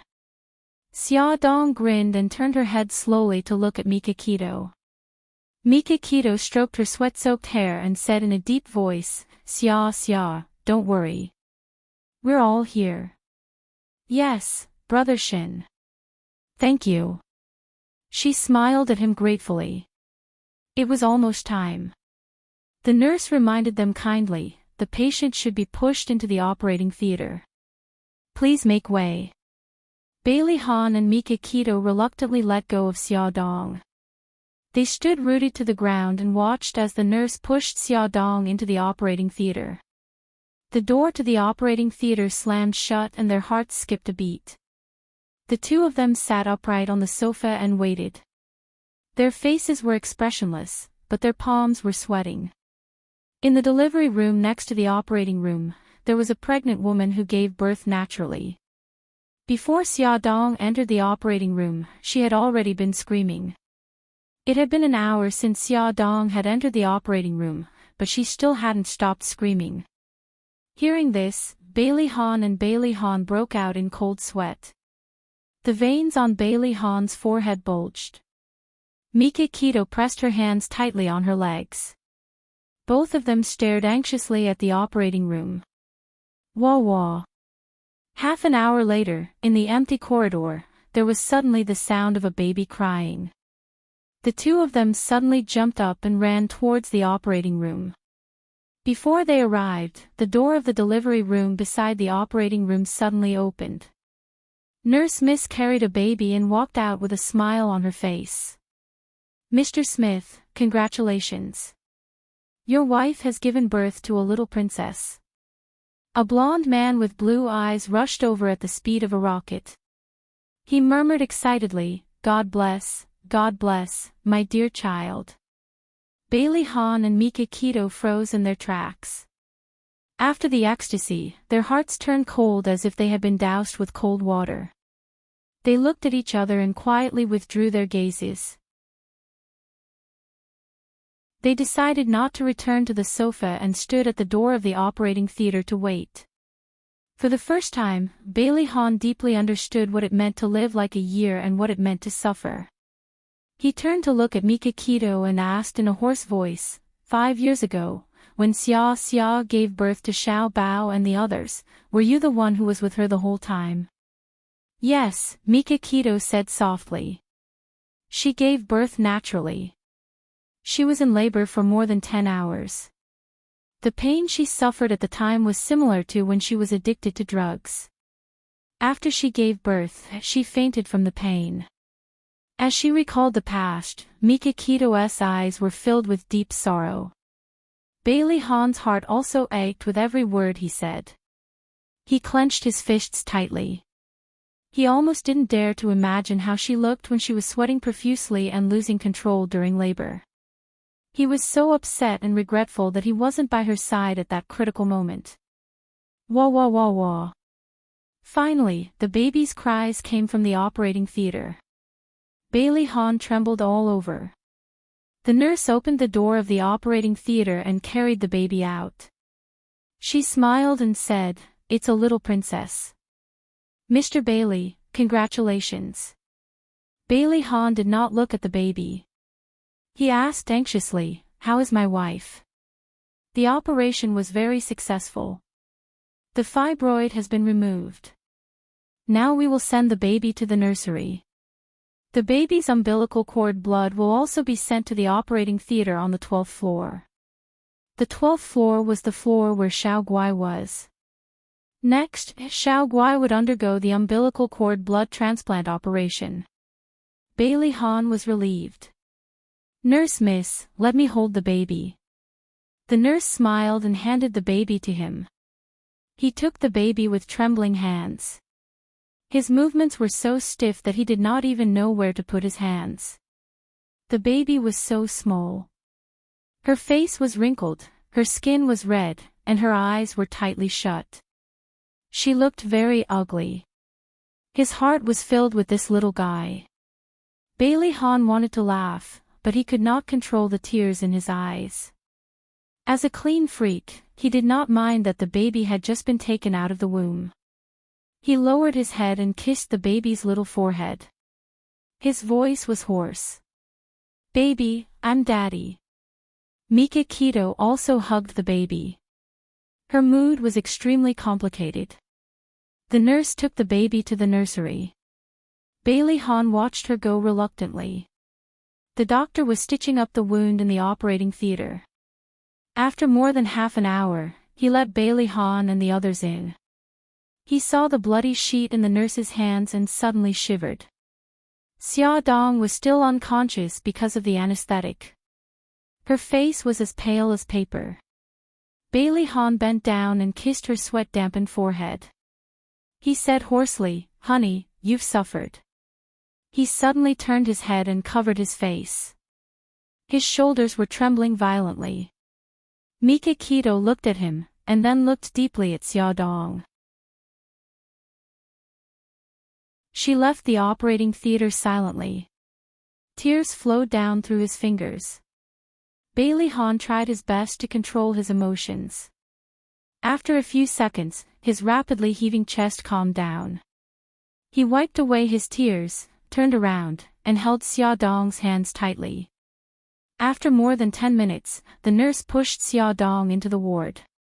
Bailey Han refused the nurse's help. He got warm water and personally wiped her face. After covering her with the quilt, he kissed her forehead and asked the nurse to come in. He went to the 12th floor to visit Xiao Guai. Xiao Guai was lying on the surgical trolley, waiting for the operating theater to be ready. Mikakito's eyes were smiling. She said something softly to her. Her clear eyes were filled with surprise. She asked softly, "What happened next?" "What happened next?" It turned out that Mikakito was telling her a fairy tale. Bailey Han smiled and walked over to them quickly. "Daddy." Xiao Guai's eyes lit up when she saw him. "Uncle Shin said that Mommy gave birth to a little sister. Is that true?" Bailey Han smiled gently. "It's true. Gigai will be an older sister in the future." "That's great. I'm an older sister. I'll definitely treat my little sister well." Although Xiao Guai was weak, she was in good spirits. She grinned happily. Bailey Han patted her head and said gently, "Gigai, you'll be entering the operating theater soon. Don't be afraid. Daddy and Uncle Shin are here." Yes. I'm not afraid. Uncle Shin said that I'll just be sleeping inside. When I wake up, the illness will be gone." He held her soft little hand. When you wake up, Daddy will take you to see your little sister. Yes, yes. That's great. When the nurse pushed Xiao Guai into the operating theater, she smiled and waved at Bailey Han and Mikakito. Daddy, Uncle Shin, see you later. See you later, the two men said in unison and smiled at the same time. The operation had been going on for 8 hours. During this time, Bailey Han went upstairs to visit Xia Dong 3 times. On the 3rd time, Xia Dong woke up and fed Xiao Bao her first mouthful of breast milk. She missed Xiao Guai very much. Bailey Han comforted her for a long time and coaxed her to sleep. Then, he went downstairs to wait for the operation to end. During this time, Holly came over and asked them to eat. He waited here, but Bailey Han and Mikakito declined. They had no appetite. Holly frowned and ordered takeout. If you two don't eat, how will you have the strength to wait for Xiao Guai to come out? Don't wait for her to come out and collapse again. Quick, eat something. Holly stuffed 2 lunchboxes into their hands and pointed to the hall not far away. There are tables and chairs there. Go there and eat before coming back. I'll wait here. They forced themselves to eat something. After waiting for more than 2 hours, the door of the operating theater finally opened. Doctor, how's my daughter? Bailey Han greeted him nervously. Mikakito and Holly followed closely behind. The doctor took off his mask and smiled. Don't worry. The patient's operation was very successful. Thank you. The 3 of them thanked him profusely. The problem that had troubled them for a long time could finally be resolved. The nurse pushed Xiao Guai out of the operating theater. Bailey Han and the others followed her into the ward.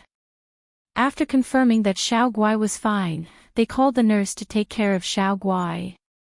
Then, they got up and left. It was already past 1:00 in the morning. Mikakito returned to the hotel, Holly returned to his villa, and Bailey Han went upstairs while calling his family in China to let them know that he was safe. Xia Dong was a light sleeper. Just as Bailey Han walked to her bed, she opened her eyes. Is the operation over? Bailey Han's brows relaxed and he smiled gently. It's over. The operation was very successful. Honey, you can rest now. Xia Dong raised her hand and caressed his face. Her heart ached as she said, Honey, it's been hard on you today. He had been anxiously waiting for 2 operations. He must be very tired now. He held her hand and rubbed his cheek against it. He whispered, This little bit of hard work is nothing compared to what you've suffered. Honey, now that the anesthetic has worn off, does the wound hurt? She shook her head. Actually, it doesn't hurt that much. It was such a long wound. How could it not hurt? She just didn't want him to worry. How could he not understand? His heart ached as he hugged her. He was very careful not to touch her wound. His voice was hoarse. Silly girl, if it hurts, tell me. Don't force yourself. I'm fine. I'm really fine. Xia Dong patted his back gently. It's still early. You should rest for a while. She patted the spot beside her and smiled gently. The bed is very wide. You can sleep with me. Okay. He kissed her forehead. Attention, Hongcha 866.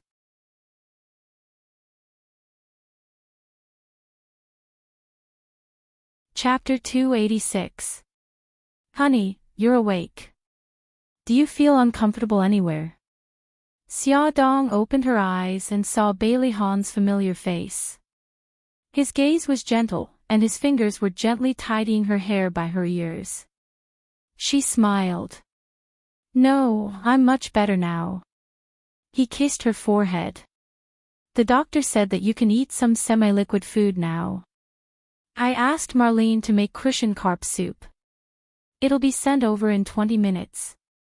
If you're hungry, bear with it for a while. Okay.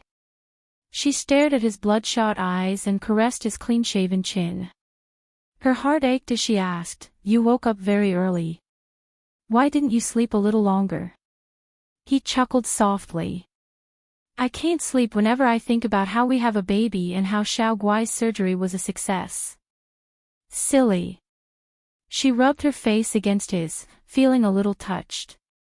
He hugged her tightly and whispered, "I've already gone downstairs to see Xiao Guai. She's sleeping very soundly. I've also gone to the nursery to see the baby, but there are too many Xiao Baos in there. It's too far away, so I couldn't find our daughter." Xia Dong smiled. "We'll see her soon. The nurse will bring her over to breastfeed later." Xiao Yi and Xiao Bao are also clamoring to see the baby. They'll be coming over with Marlene. Okay. Bailey Han got out of bed and straightened his shirt. "Honey, the doctor said that you can get out of bed and move around for 6 hours after the surgery to prevent the intestines from sticking together. I'll help you get out of bed and walk around. If you feel uncomfortable, you can tell me." Xia Dong nodded. With his help, she moved her legs and stood on the ground little by little. It was a simple movement, but it inevitably affected her wound. She gritted her teeth and endured it without crying out in pain. "Does it hurt a lot? Can you endure it?" Bailey Han held her waist and observed her expression nervously. She forced a smile. "It hurts a little, but I can endure it. Come on, slow down. Let's walk a few steps less. Don't force yourself." Although Bailey Han felt sorry for her suffering, he still steeled his heart and helped her to continue walking. Otherwise, she would suffer even more if her intestines were to stick together or form a blood clot. He put her arm on his shoulder and let her center of gravity lean on him. This way, when she walked, the weight she had to bear would be greatly reduced, and the pain from the wound would also be reduced by a lot. After walking for more than 10 steps, he stopped. "Honey, let's stop here for now. Let's rest for a while. We'll continue in a few hours." Xia Dong looked at the sofa in front of her. "Hubby, let's go to the sofa. There are at least 15 more steps. Can you hold on?" She smiled at him. "I can. Trust me, I won't force myself." "Okay." He held her arm tightly. "Tell me if you feel uncomfortable." "Okay." By the time he helped her to the sofa, her forehead was already covered in sweat. He helped her to sit on the sofa and got some hot water from the bathroom. He knelt in front of her on one knee and helped her wipe her cheeks. Then, he brought over a toothbrush and a toothbrush. The cup was filled with hot water and the toothbrush had already been squeezed with toothpaste. He placed the spittoon between her legs. "Okay, you can brush your teeth now." His attentive care warmed her heart. After washing up, he bent down and carefully carried her back to the bed. After a while, Marlene brought over a bowl of cushion carp soup and 2 children. The children were very sensible. Knowing that their mommy had just finished surgery, they didn't make any noise at all and quietly lay by the bed. Bailey Han took the bowl of fish soup that Marlene had served and gently stirred it for a while. When the soup wasn't too hot, he scooped a spoonful and fed it to Xia Dong. After drinking the soup, Bailey Han wiped the corners of her mouth with a tissue. The nurse walked in with the baby in her arms. "Mrs. Bailey, the baby is awake. You can feed the baby now." "Okay, sorry to trouble you." Bailey Han got up and took the baby. Xiao Bao went forward and blinked curiously. "Wow, is this a little girl? Why is she so wrinkled? She's so ugly. She doesn't look like us at all." Xiao Yi also went forward and touched the baby's small cheeks. She said maturely, "Idiot, babies are all like this when they're born. They'll look better in a month." Xiao Bao snorted. Are you showing off that you checked the information last night? Xiao Yi's face was fierce. So what if I am? Do you have a problem with that?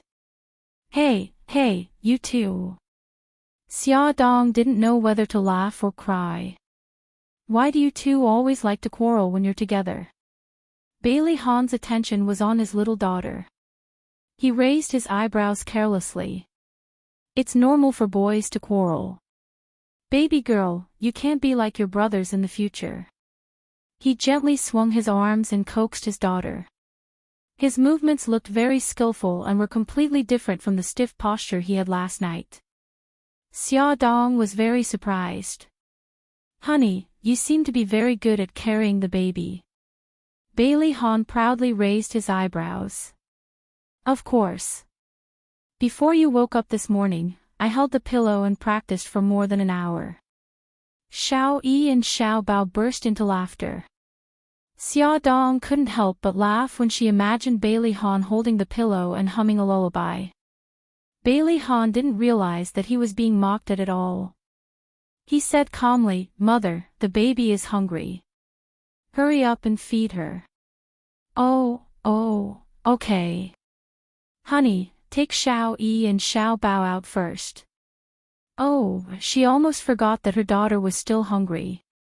Bailey Han placed the baby in her arms, then patted Xiao Yi and Xiao Bao's heads. He held their little hands and walked out of the ward. The three of them sat on the sofa in the corridor. Xiao Bao's two short legs swung in front and back. Xiao Yi supported her head with one hand and had a serious expression on her face. It was as if she was thinking about some philosophy of life. Xiao Yi suddenly turned her head. She puffed up her cheeks and looked seriously at Bailey Han. Daddy, has the little sister been named? Xiao Bao leaned over and blinked her beautiful eyes. You're called Bailey Yi, I'm called Bailey Bao. Gigai is called Bailey Guai, and the little sister is called Bailey Bei, okay? Xiao Yi bluntly rejected his suggestion. Bei. It doesn't sound nice. It's like a puppy's name. Xiao Bao said unhappily, Hey, what do you mean?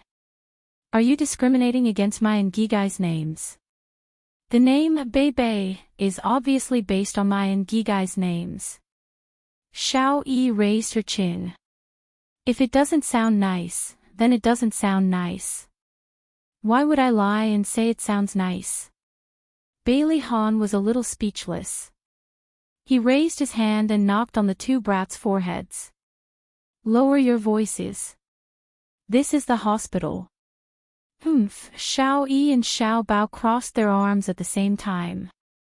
They glared at each other unhappily and turned their heads to ignore each other. Bailey Han shook his head in amusement. Actually, your mommy and I have already thought of a name.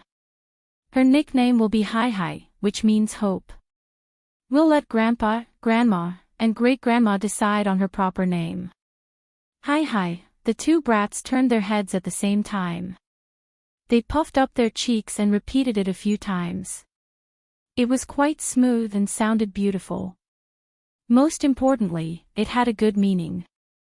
The little sister carried the hope of Gigai's life and came to the human world under everyone's expectations. The name Hai was very suitable. Bailey Han smiled. Hai. From now on, your little sister will be called Hai. After drinking milk, little Hai fell asleep again. She was small and curled up in Xia Dong's arms. Her heart was unbelievably soft. The nurse was about to send little Hai back to the nursery. Xiao Yi and Xiao Bao touched her little face reluctantly. Xiao Guai had also woken up. The two little guys ran downstairs to accompany her. Bailey Han was worried that Xia Dong would be bored, so he came back after staying in Xiao Guai's ward for a while. He lay down beside her and held her in his arms. He took out a thick book from the bedside table. Xia Dong glanced at the two words, the Book of Songs, on the cover and couldn't stop laughing.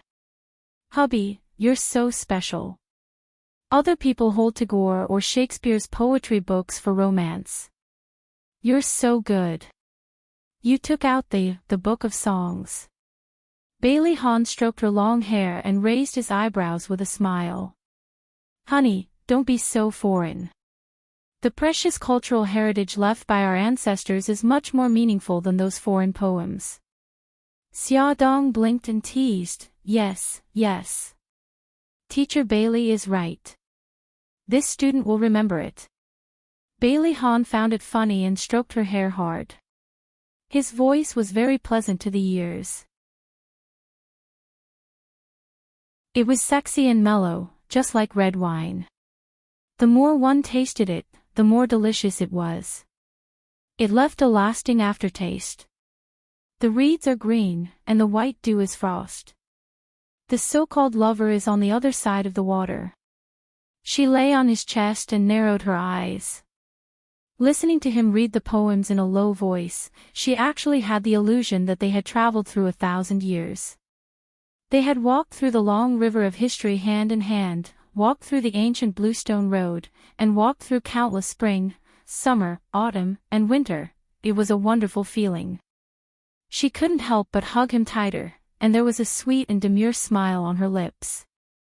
Bailey Hahn gently stroked her long hair as he read aloud in a low voice.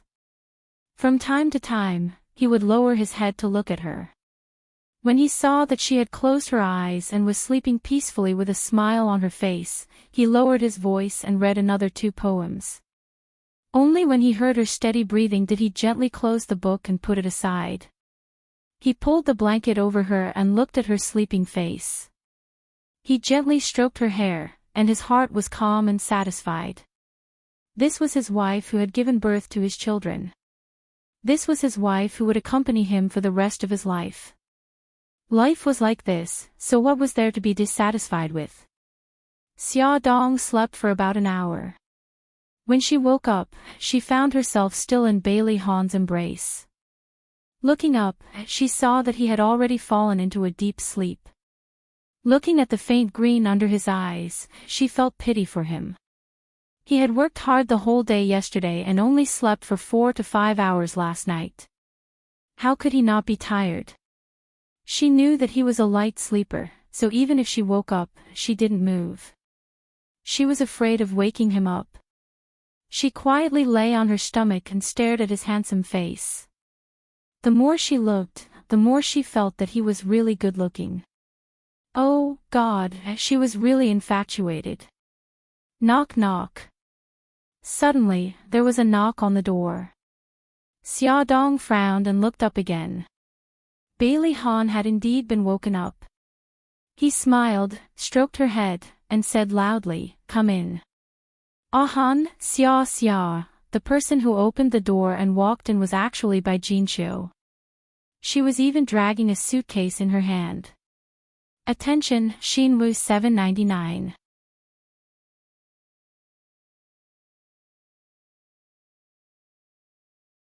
Chapter 287.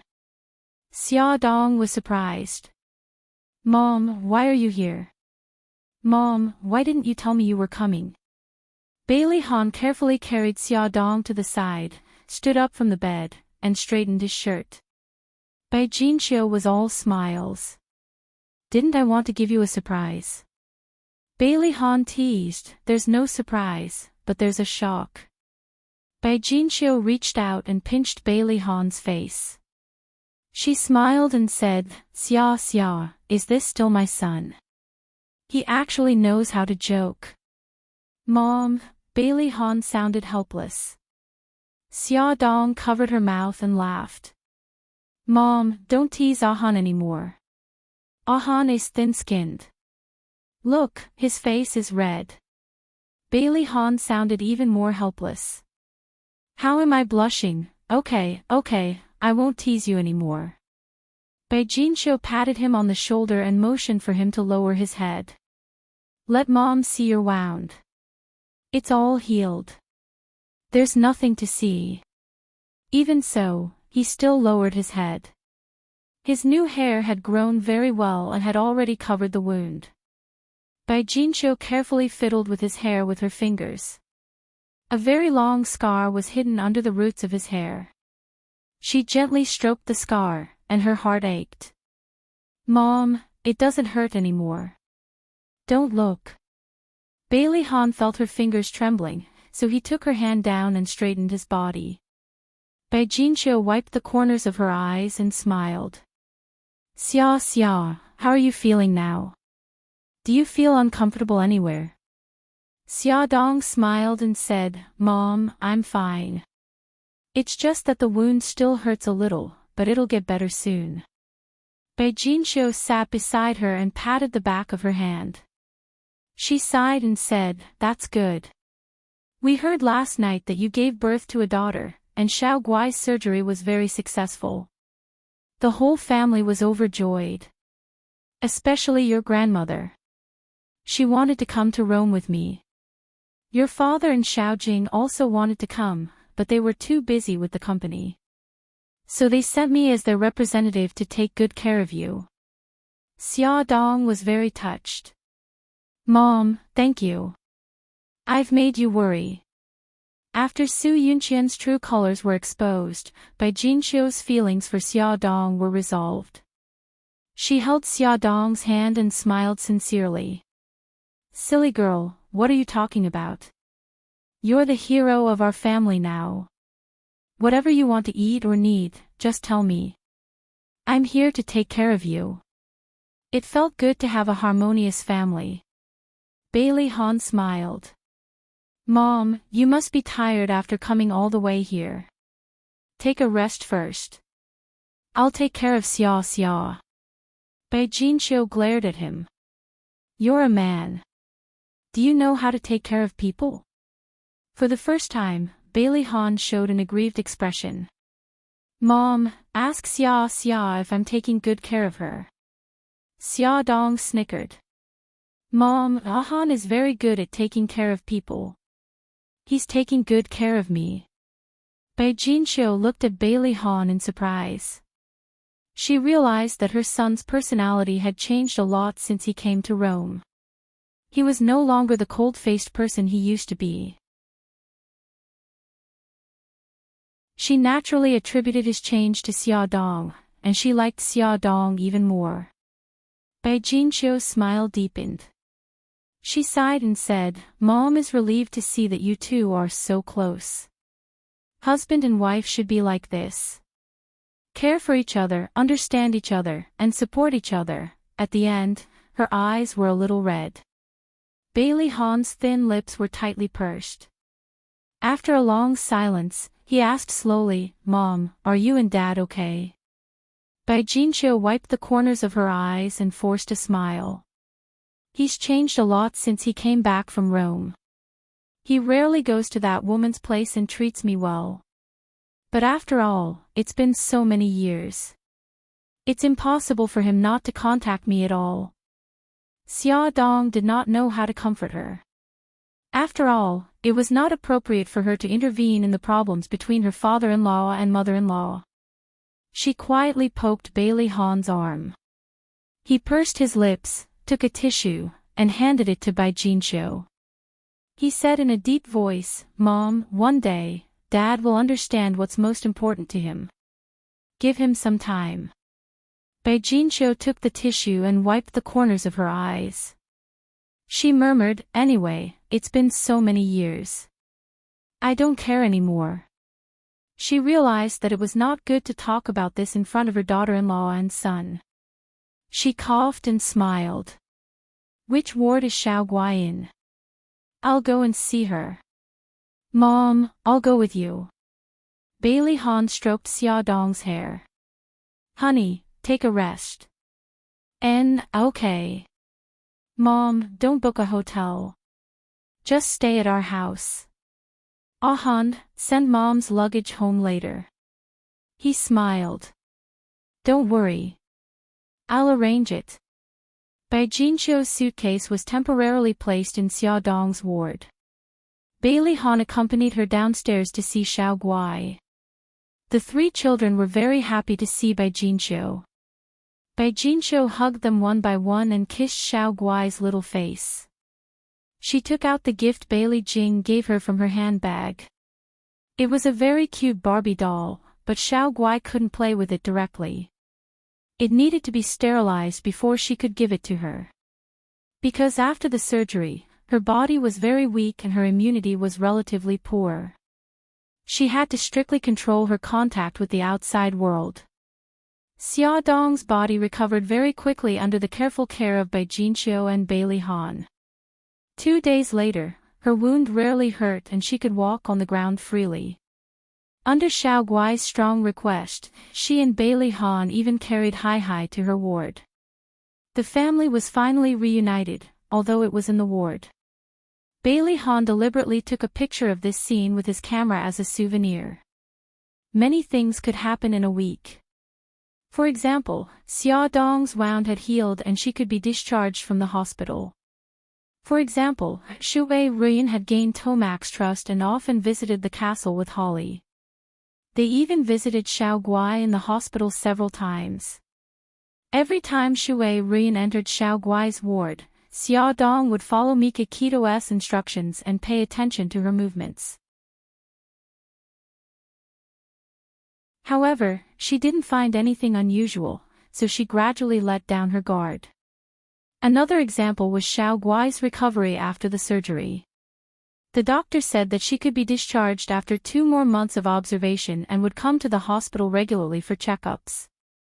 When Xia Dong was discharged from the hospital, Mika Kito happened to have something to deal with and couldn't come to visit her. Bailey Han took her back to the villa. The thing she wanted to do the most was to wash herself properly. During her stay in the hospital, she was worried that her wound would get infected, so she could only wipe her body with a towel. She felt dirty all over and was extremely uncomfortable. Bai Jinxiu specially boiled a pot of ginger water, saying that it was better for pregnant women to wash their hair with it. Bailey Han washed her hair with the ginger water. His fingers skillfully rubbed her hair and even used his exclusive massage technique to massage her scalp. She was so comfortable that she almost fell asleep. When she was bathing, she wanted to do it herself, but Bailey Han insisted on helping her. He said that he was worried that her wound would be affected. When he said this, Bai Jinxiu was beside him. Xia Dong blushed and coughed uncomfortably. Bai Jinxiu acted as if she didn't hear anything. She smiled and said, "I should go to the hospital to accompany Xiao Guai. Xia, after your bath, rest for a while. Remember to drink the chicken soup I simmered in the kitchen." Xia Dong hurriedly said, "Okay, Mom. Be careful on the road." Bai Jinxiu carried the food box out of the door. Inside was the chicken soup for Xiao Guai. After she walked out of the living room door, her lips curled into a smile. "Okay, honey, let's go in and take a bath." Bailey Han suddenly bent down and picked her up. She hurriedly hugged his neck. "I can walk by myself. Gigai, be good. Don't move." He coaxed her as if he was coaxing a child. In the bathroom, facing his deep gaze, her cheeks flushed red. She was too embarrassed to take off her clothes in front of him. He smirked, his fingers skillfully landing on her back as he whispered, "Wifey, close your eyes." She muttered softly, "I should be the one saying that." He smiled deeply. "I'm not the one who's shy right now. Okay." She closed her eyes, resigned to her fate. Although she couldn't see, her senses were especially sensitive. She could clearly feel his fingers gently pulling down her zipper and peeling off the long dress from her body. The bathroom was already filled with steam, so she didn't feel cold at all. However, when her skin was completely exposed, she couldn't help but shiver and instinctively covered her abdomen. "Honey, don't cover it. Let me take a look." His broad palm wrapped around her fingers. Her eyelashes fluttered and she said nervously, "No, it's too ugly. It's not ugly. It's not ugly at all." Bailey Han squatted down in front of her and slowly moved her fingers away. A scar suddenly entered his line of sight. The scar was light pink, which was the appearance of a healing wound. He stared at the scar and felt a little jealous. Suddenly, he pressed his lips against it. Her body stiffened and she opened her eyes abruptly. "No, hubby, it's too dirty." He acted as if he didn't hear her and used the tip of his tongue to gently lick the scar. Tears welled up in her eyes and her vision blurred. She didn't know when, but he had already stood up and gently wiped away the tears at the corner of her eyes. He chuckled and said, "Silly girl, why are you crying?" Before he could finish speaking, she suddenly hooked her arms around his neck and kissed him hard on the lips. Her nimble tongue slid into his mouth and the two of them kissed tightly together. She felt something pushing against her waist. He suddenly let go of her and panted heavily. His eyes were passionate and a little scary. The dense desire almost drowned her. She reached out and wanted to hold him. "Hubby, let me help you." Her fingers had already touched the hot spot. He suddenly grabbed her wrist and said in a low and hoarse voice, "It's okay. It'll be fine after a while." He took a deep breath and tried hard to suppress the throbbing in his body. In front of her, he rinsed with cold water and adjusted the temperature of the water to the appropriate temperature. "Honey, it's done. I'll help you bathe." She shyly replied with an and sat down with her back facing him. Bailey Hahn's eyes had already regained their clarity. At this moment, there were no impurities in his eyes. As if he was treating a treasure, he carefully wiped and washed her body. "Come and see." Songshu 566.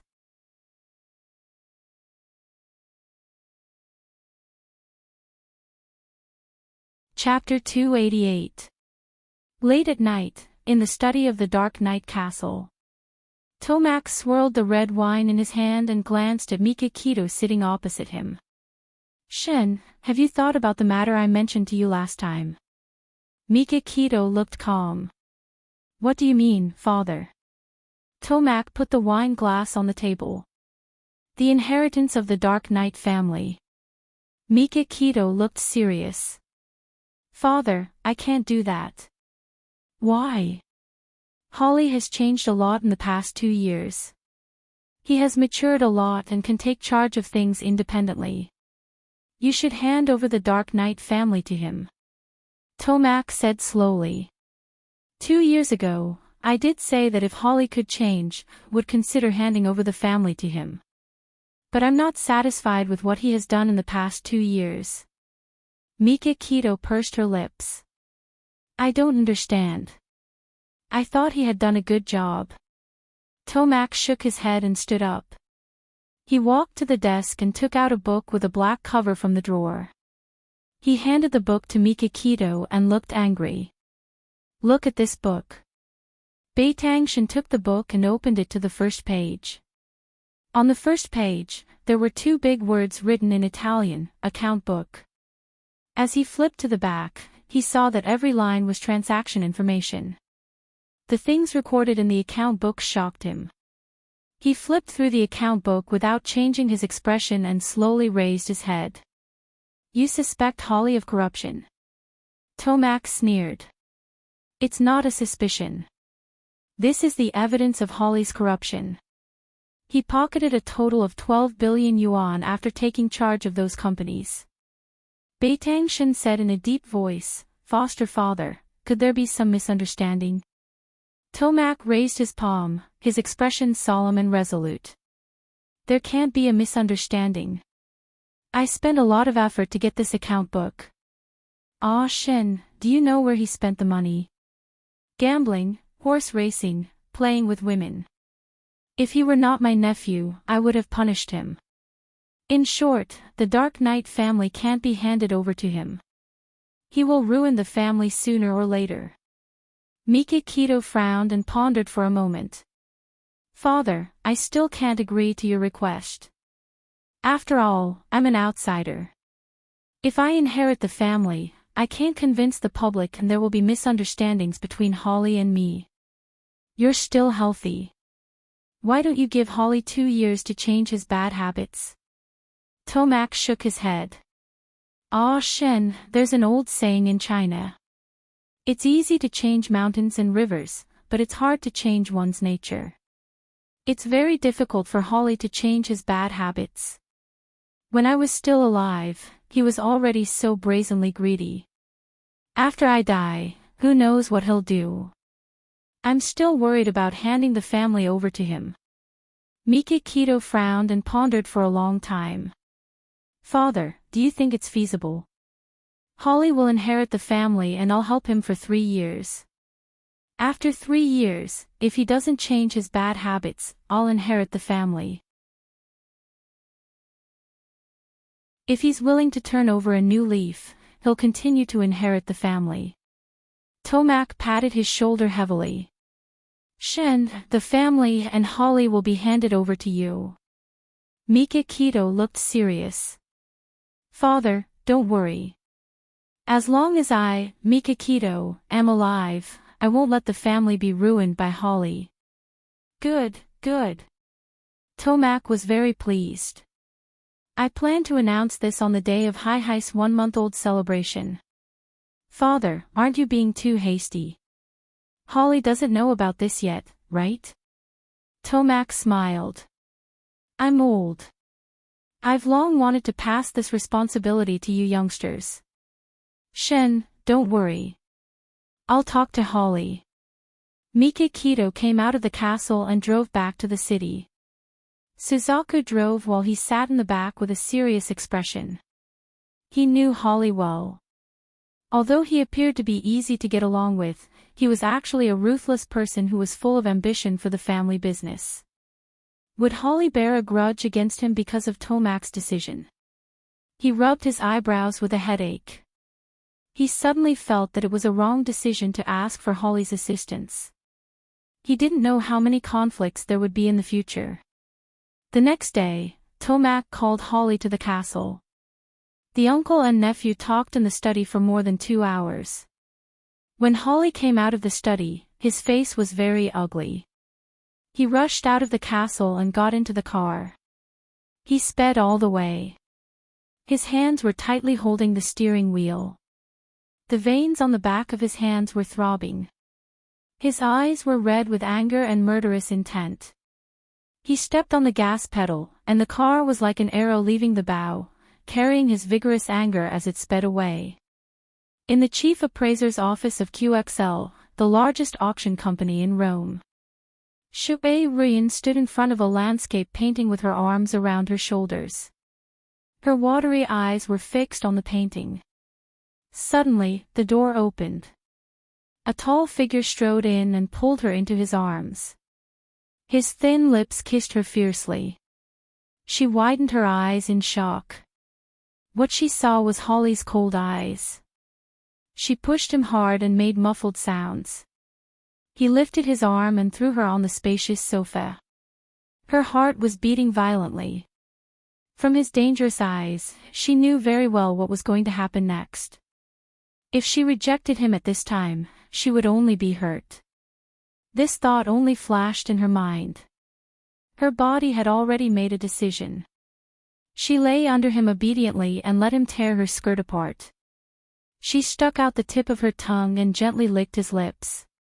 Her hand stroked his chest, trying to make him relax. His eyes were cold and without a trace of warmth. He threw the torn skirt on the carpet and unbuttoned her underwear with one hand. His teeth bit her breast hard.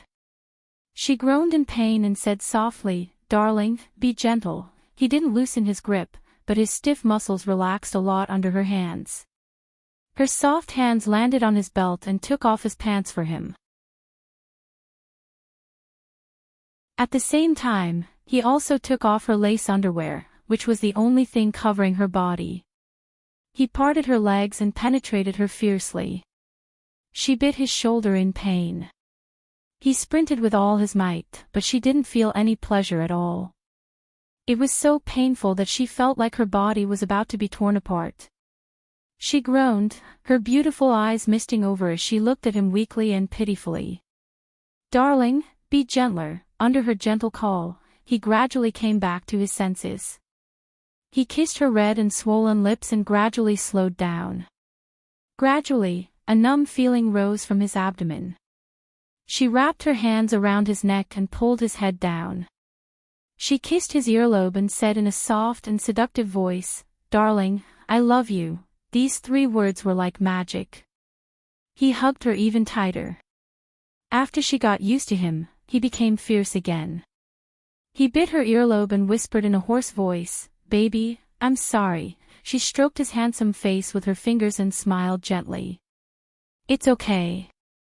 "Who asked me to love you?" His emotions were surging. He kissed her lips deeply and she responded passionately. The 2 of them were deeply entangled.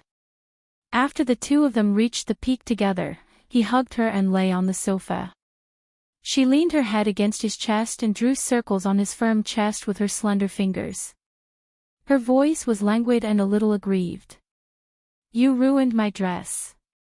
Holly pinched her chest mischievously and said with a naughty smile, "It's okay if the dress is ruined. It's good that you didn't ruin it." Shui-Rian blushed and punched his chest. She pouted and said, "You're so naughty." He smiled devilishly and kissed her lips. "I'm so naughty. Do you like it?" She turned her head away on purpose and didn't answer him. He turned her head and looked at her with a burning gaze. "Answer me. Do you like it?" She bit her lip and still didn't answer. He smiled mischievously. "If you don't answer, we'll do it again until you answer." Her big eyes were watery and as transparent as crystals. She pouted and said coquettishly, "You're bullying me." His slender fingers slid down her inner thigh and he chuckled. "I like to bully you. Hurry up and answer me. Otherwise, I like it." She suddenly clamped her legs together. Her cheeks were red and her eyelashes were fluttering like butterflies. "That's a good girl." He kissed her lips and sat up with her in his arms. Shui-Rian looked at the rag in distress. "The dress is ruined. What should I do?" Holly shrugged nonchalantly. "Rest in the lounge. I'll get your assistant to buy it and send it over." He draped his suit jacket over her shoulders and stood up to tidy up his clothes. She suddenly grabbed his wrist. "Are you leaving?" He turned his head and smiled. "Why? You can't bear to part with me." She nodded. He ruffled her hair. "I'm just going to my desk to make a call." She said, "Oh." He smiled brightly and she couldn't help but smile too. He returned after making a call and stared at her. "Can you still walk?" "What for?" "To the lounge, of course. Don't tell me you want to wait for your assistant like this." He didn't wait for her to answer and suddenly bent down to carry her. She hugged his waist and leaned her head on his chest. She said softly, "Darling, you seemed unhappy just now. Tell me and let me share your burden, okay?" Holly suddenly stopped in his tracks and his body tensed up. Shui-Rian hugged his waist tightly and said gently, "If you don't want to say it, then forget it. As long as you remember that no matter what happens, I'll stand by your side." He suddenly lowered his head. His eyes were dark and there were many things that she couldn't understand. He said softly, "You've changed. In the past, you only cared about benefits." She was stunned. Holly smiled bitterly. "If I still don't change after experiencing so many things, I'd be a fool. Holly, during my most difficult time, you were the one who gave me a second chance. I'm very grateful to you. The 2 of us are actually very similar. In order to get what we want, we'll do whatever it takes and even betray our friends and family. Sometimes, I feel very lonely." She looked into his eyes seriously and said slowly, "Do you ever feel lonely? If so, let me accompany you. Come and see." Songshu 566.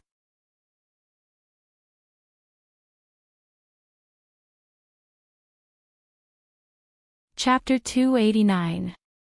Holly stared at Shui Ruyin in silence. She lowered her eyes and smiled sadly. You're still unwilling to believe me. He suddenly lowered his head and kissed her lips forcefully. Their lips and tongues intertwined. He kissed her as he carried her to the lounge. He kicked the door shut with his right foot. In the resting room, there was a very comfortable bed. He placed her on it and leaned his body on top of her. Unlike the rough and violent kiss just now, this time, he kissed her very gently. His hands teased her sensitive areas. She gasped for breath and gradually softened in his arms. Both of them were sweating profusely when they heard the assistant knocking on the door. Miss Shui, I've bought the clothes. Should I send them in now? Shui Ruyin was nervous and instinctively clamped her legs together. This action made Holly so comfortable that he almost ejaculated. Sweat flowed down from his hair and fell on her pink breasts. He looked extremely lewd. She grabbed his arm nervously. Darling, what should we do? Idiot. She doesn't dare to come in. She'll leave if she doesn't hear a response. He didn't stop and continued to attack her. He even hit a certain part of her body. She almost screamed out loud and quickly bit her lips. The assistant knocked on the door again. Miss Shui. Shui Ruyin's eyes were watery and charming. She was panting and hesitating if she should make a sound. After that, she didn't hear the assistant knocking on the door. He probably really left. She heaved a sigh of relief. Her expression pleased him. He smiled wickedly and moved faster. In the end, he hugged her tightly. A warm current poured into her body and she came out with him. He hugged her and said in a sexy and husky voice, "Uncle called me to the castle today." She looked up at him and didn't say anything.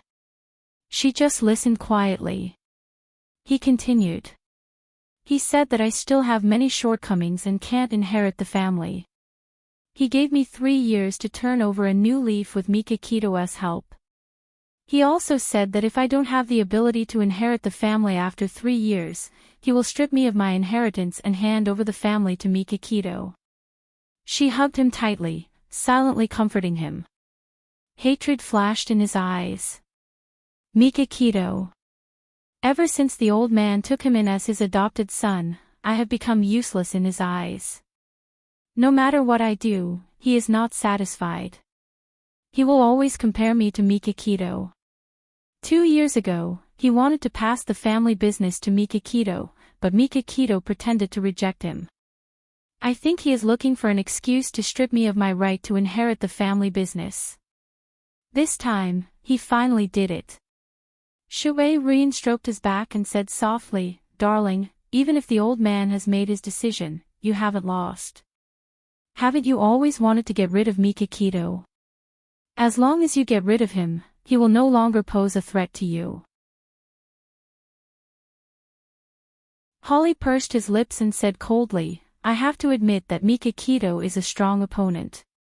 In the past 2 years, I have sent many assassins and even instigated the Sumiyoshi Kai and Inagawa Kai to fight for Yamaguchi-gumi's territory. However, he still managed to escape." Shui Ruyin's lips curved into a strange smile. "This time, he won't be able to escape. Aren't you already prepared to take action? Why don't you do it before little Hai-Hai's 1-month-old celebration?" Holly frowned and looked down at her. Bailey Han might be implicated. "Don't you feel bad?" She chuckled. "I have said that I have already given up on him. But you, Xiaodong and Hai-Hai, are you willing to sacrifice them?"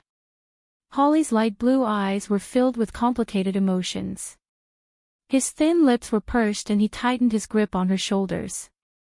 She smiled faintly. "If you can't bear to, then forget it. We will think of other ways." He slowly closed his eyes and was silent for a long time. When he opened them again, his eyes were filled with coldness. "As long as I can defeat Mikakito, I will do anything." She lay on his chest and was silent for a moment. Then she said lazily, "I need to work." He raised his eyebrows and looked at her. "So?" She pinched his handsome face. "So, you should leave now." He grabbed her hand. "I am the boss. I will give you a day off." She smiled. "Thank you very much, boss. But you have to let me put on my clothes." They had been fooling around for a long time and he did not want to continue. He got out of bed and went to the bathroom to tidy himself up. He walked to her side and kissed her forehead. "I will ask my assistant to send your clothes in.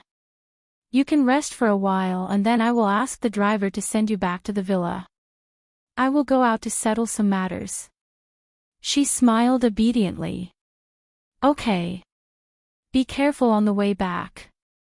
He nodded and walked to the door. Suddenly, he turned around and frowned slightly. "Can you move? Do you need me to wash it for you?" She quickly shook her head. "It's okay. Go ahead. I will come back early tonight." He smiled and closed the door of the lounge. Shui Rian lay on the bed and stared blankly at the ceiling. Bailey Han's handsome face appeared in her mind. Then, it turned into Holly's face. She sighed and turned to lie on her side, curling herself up. "Knock, knock." Her assistant's sweet voice rang out. "Miss Shui, I have placed the dress in the office. Is there anything else you need?" Shui Rian said indifferently, "There is nothing else. You can go out first."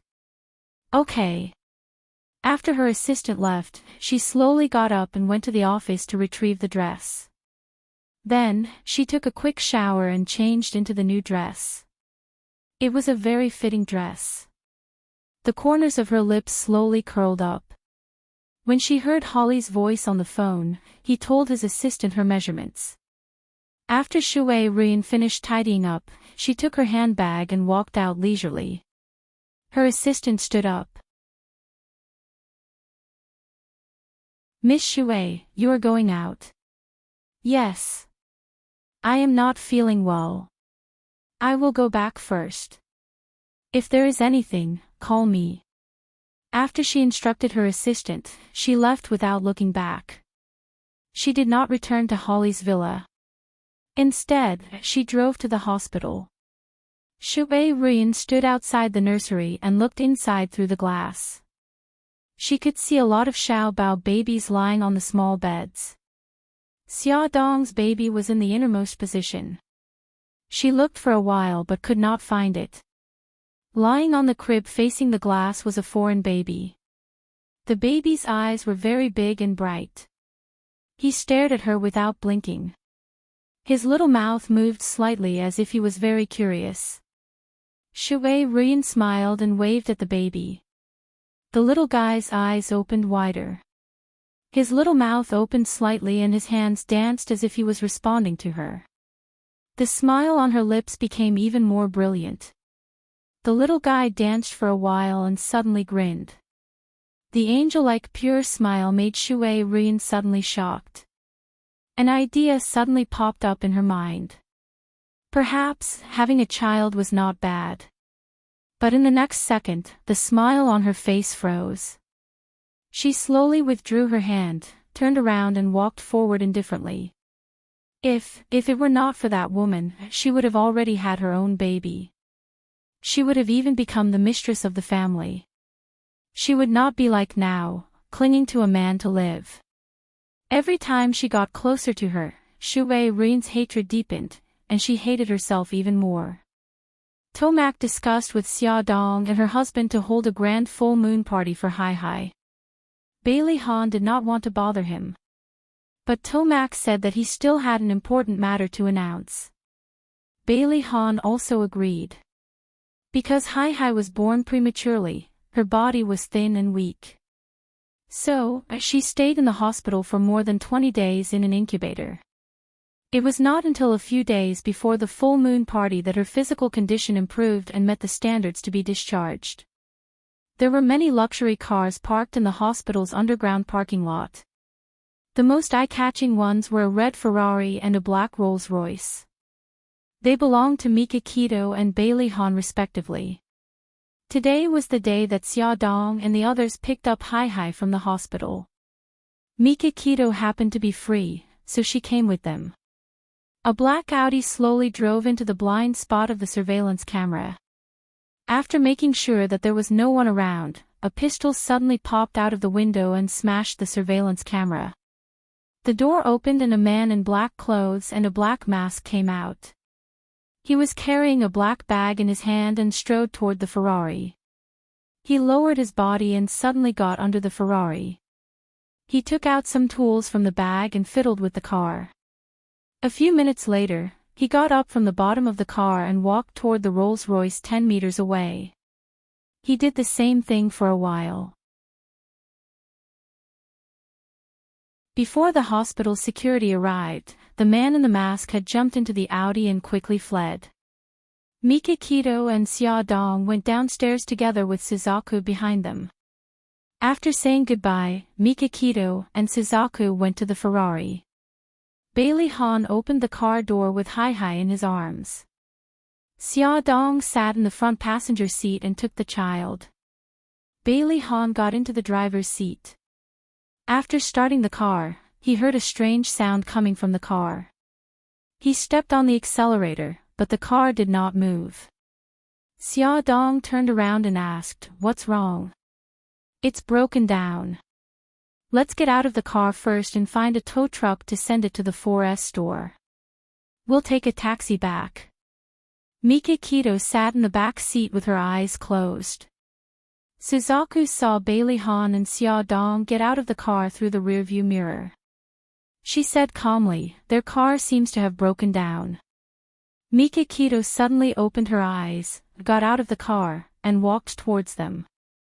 "What's wrong?" Bailey Han was calling for a tow truck when Xia Dong replied, "The car broke down. Take my car." Hence, Xia Dong and Bailey Han got into the Ferrari with the child in their arms. The Ferrari slowly drove out of the garage. After driving for 2 streets, they saw Xia Dong's villa. Suzaku stepped on the brakes and suddenly realized that the brakes had broken down. The villa was right in front of them, but Suzaku had no intention of stopping the car. Xia Dong looked at Suzaku in the rearview mirror in surprise and reminded her, "Suzaku, we're here." Suzaku said calmly, "The brakes have broken down." Attention, Songshu 566.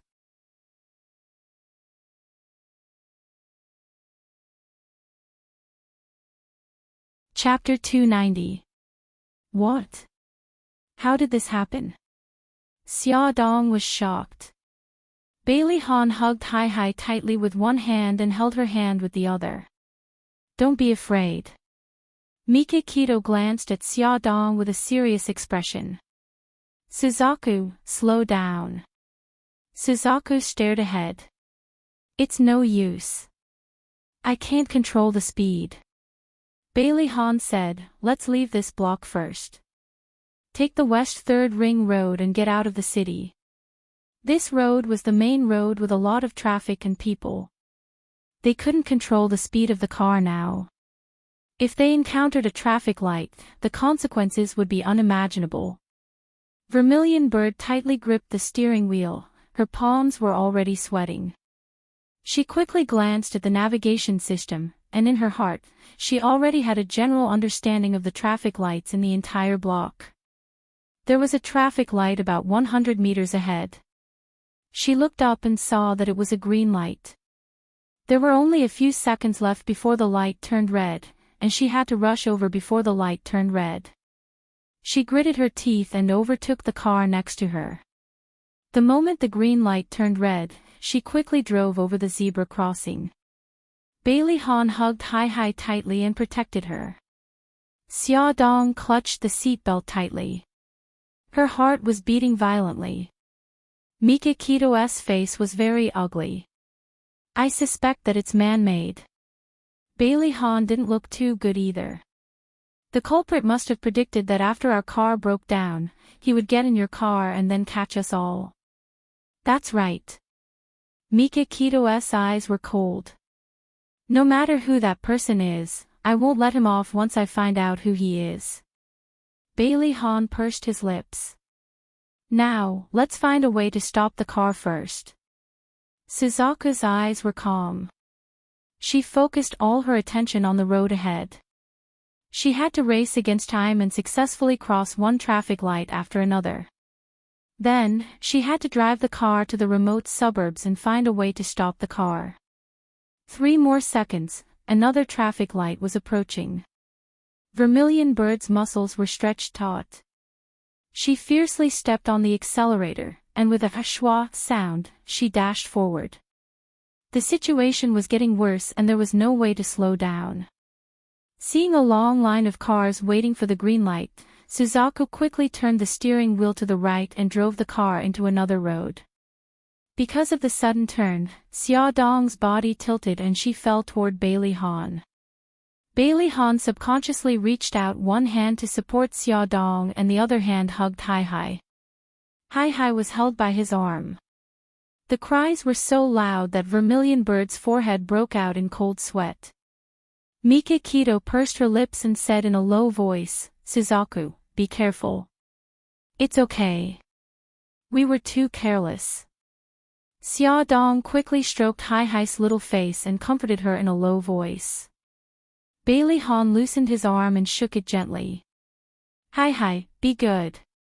Don't cry." Mikakito frowned and pondered for a moment. Then she took out her cell phone and called the Dark Knight Castle.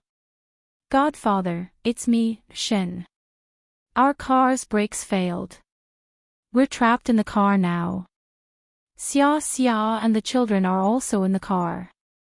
I want you to send a helicopter to pick up the children first." If the brakes failed, there was another way.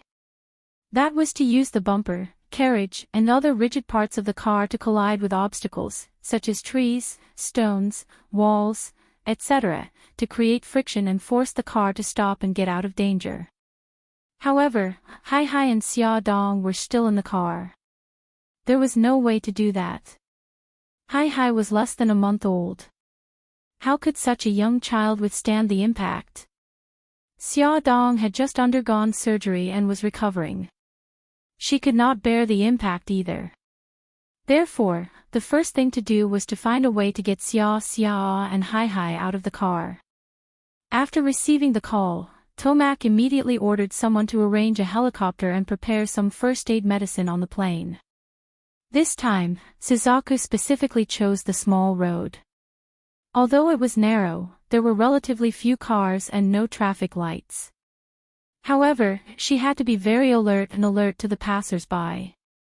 After more than half an hour of trepidation, the car finally sped onto the suburban road. In front of them, there was a team of traffic police carrying out their duties.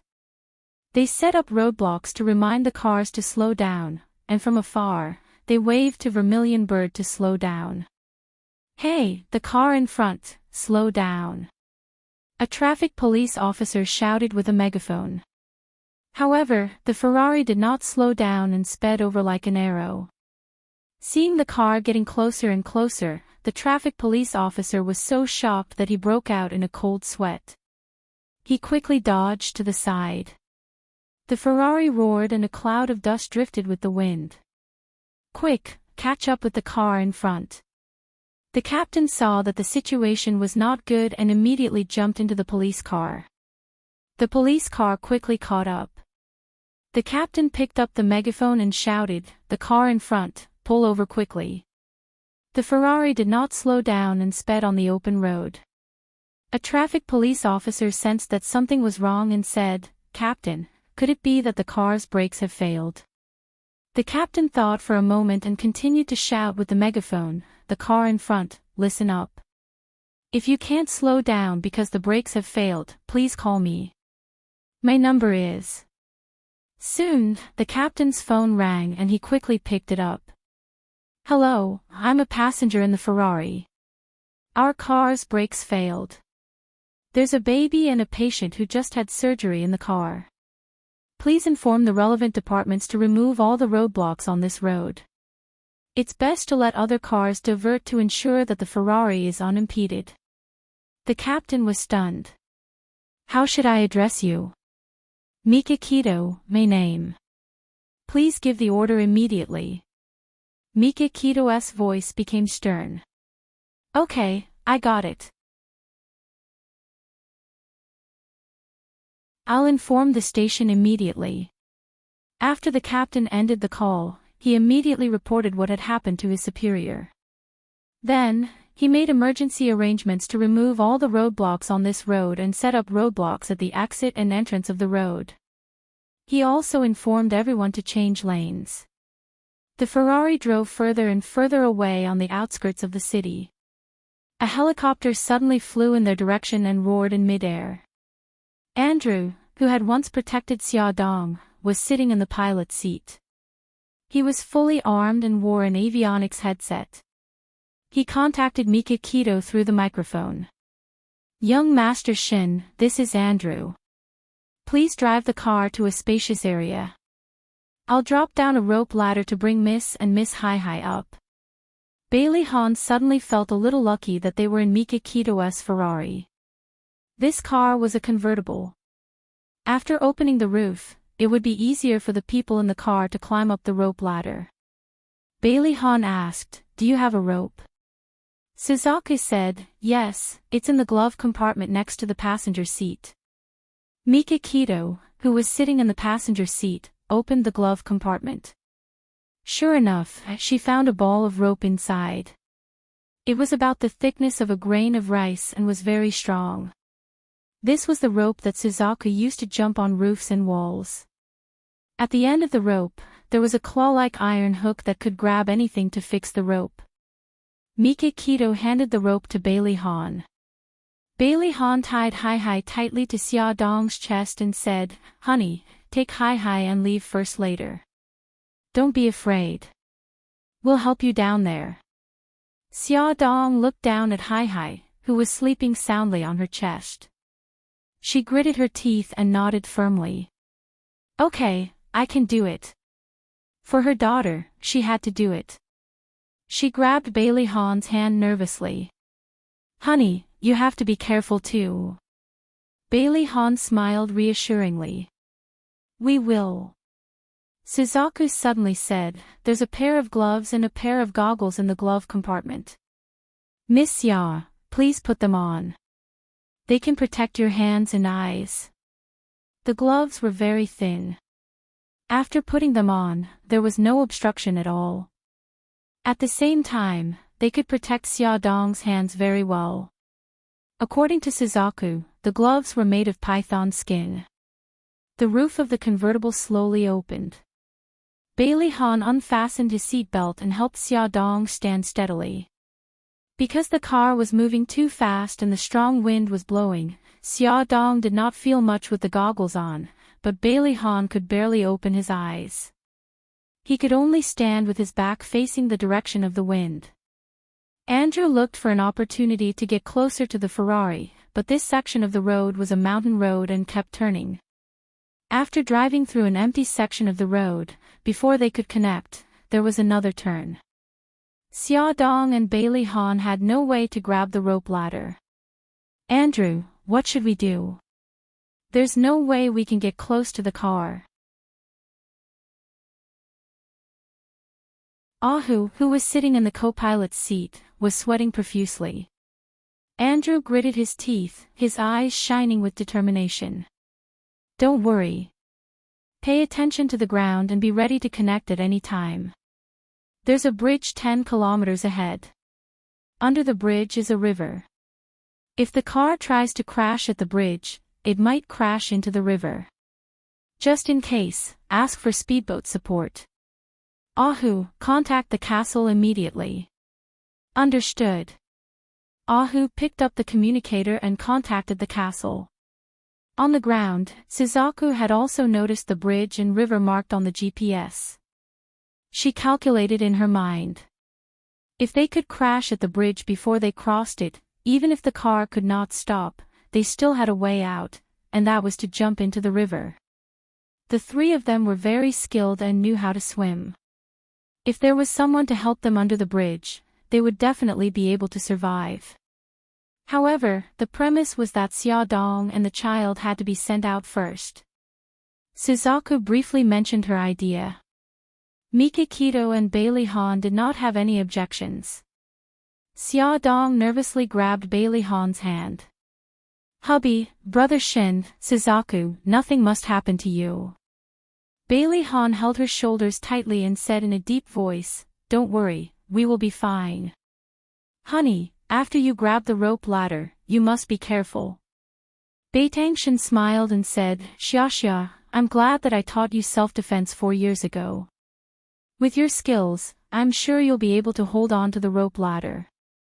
Believe in yourself and believe in us. We still have to hold a 1-month-old celebration for Cici." Suzaku's gaze was still fixed in front, but the corners of her lips curled up.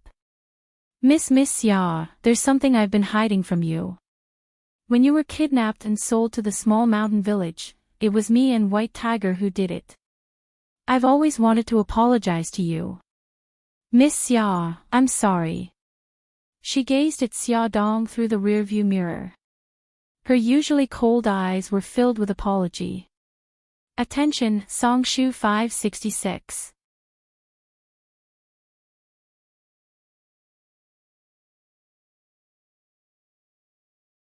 Chapter 291. Xiaodong smiled slowly. "I know. I've known for a long time." Suzaku looked surprised. "Since you knew that I was the one who kidnapped you, why didn't you refuse when I was ordered to protect you? Weren't you worried that I would hurt you again?" Xiaodong's smile became even brighter. "I believe in Brother Shin.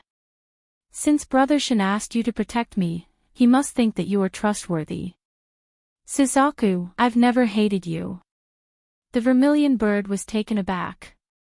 Her eyes were filled with complex emotions. Xiaodong smiled and turned around. She waited with Bailey Han for the rope ladder to get closer to the Ferrari. Even if there was only a very, very small chance, she couldn't give up. Mikakito's phone suddenly rang. It was the captain of the police car behind them. He sounded very anxious. "Mr. Beitang, the bridge 9 kilometers ahead is under construction.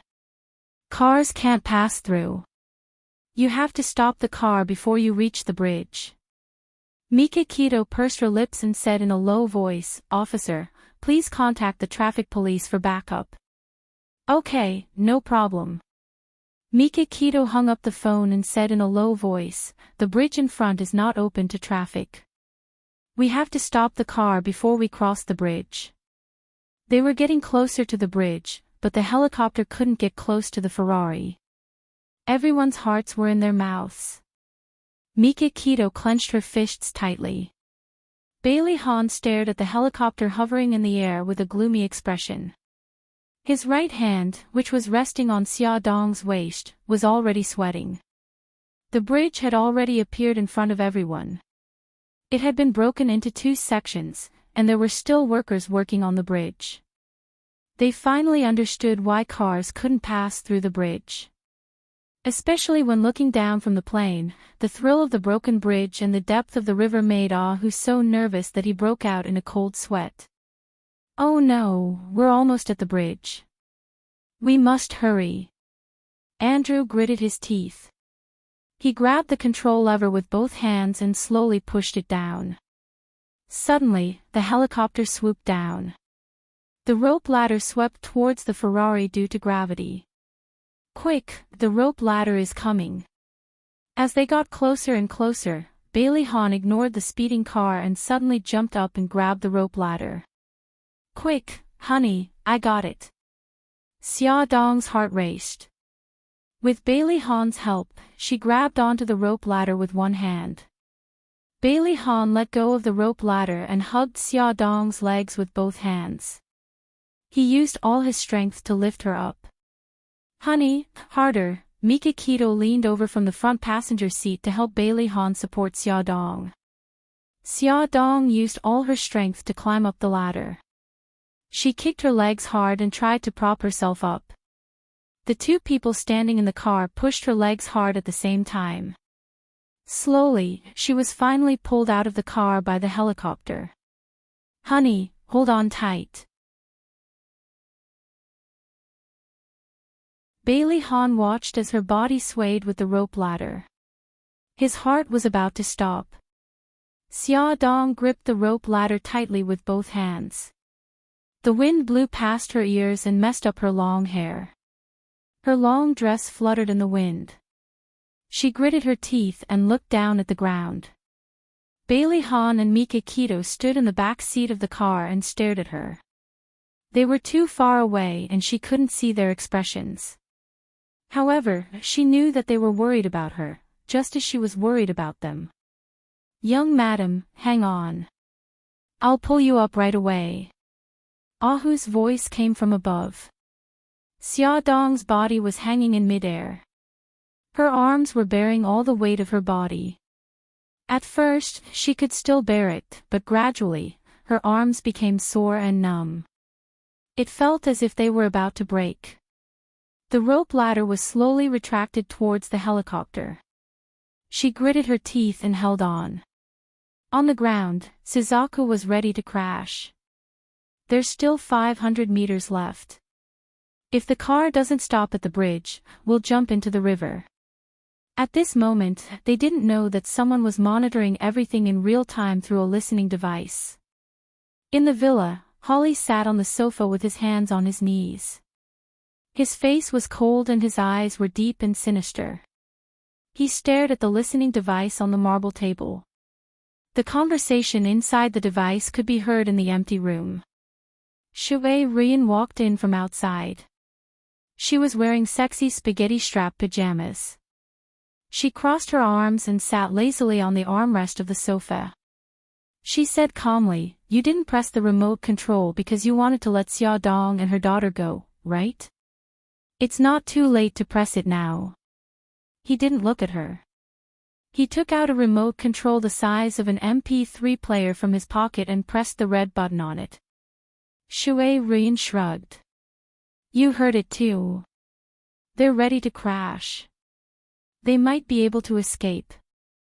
Holly sneered. "The car will explode in 30 seconds. They won't be able to escape." Under the Ferrari, the time bomb had been activated. It made a very soft beeping sound. The roar of the car covered the sound of the time bomb timer. No one realized that death was very close to them. The car was getting closer to the bridge. It was about 200 meters away. The timer under the car showed that there were only 20 seconds left. Suzaku aimed at the bridge and stepped on the accelerator. The car rushed towards the bridge. Just as they were about to reach the stone tablet at the bridge, her heart skipped a beat. She felt that something bad was about to happen. She suddenly shouted, "Whether the car stops after the crash or not, we'll jump into the river." If the car hit the bridge, she and Mika Keto would be the first to bear the brunt of the impact. They would be in the most danger. If they jumped into the river the moment the car hit the bridge, their chances of survival would be higher. This thought flashed through the minds of the three of them. 10 seconds, 8 seconds, 5 seconds, the car hit the bridge, jump. Suzaku suddenly unbuckled her seatbelt and jumped into the river. At the same time, Mika Keto and Bailey Han jumped out without hesitation.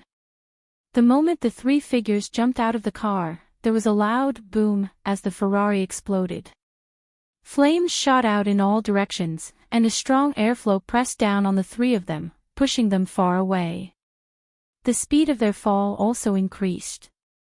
Plop! Plop! The three of them fell into the river one after another.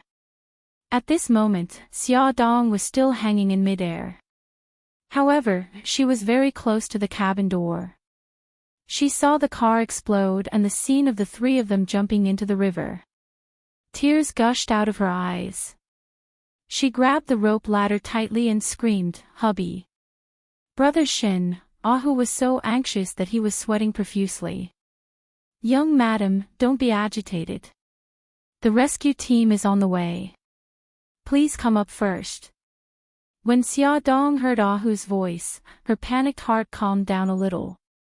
She stared at the river. Sure enough, there was a speedboat speeding toward the place where the three of them fell. Behind the speedboat was a speedboat marked police. The water traffic police had also arrived. Quick, over here, you guys, go over there. The Castle of the Night and the water traffic police jumped into the river at the same time to search for Bailey Han and the other two. I see them, I see them. They're over there. Someone pointed in a direction and shouted. A head popped out of the water and slowly swam toward the speedboat. The second one, the third one, they're all out. They're all alive. That's great. Harry, drive the speedboat closer. The rescue team cheered excitedly. The two pilots steered the speedboat closer to Bailey Han and the other two. A few rescue team members had already rushed over.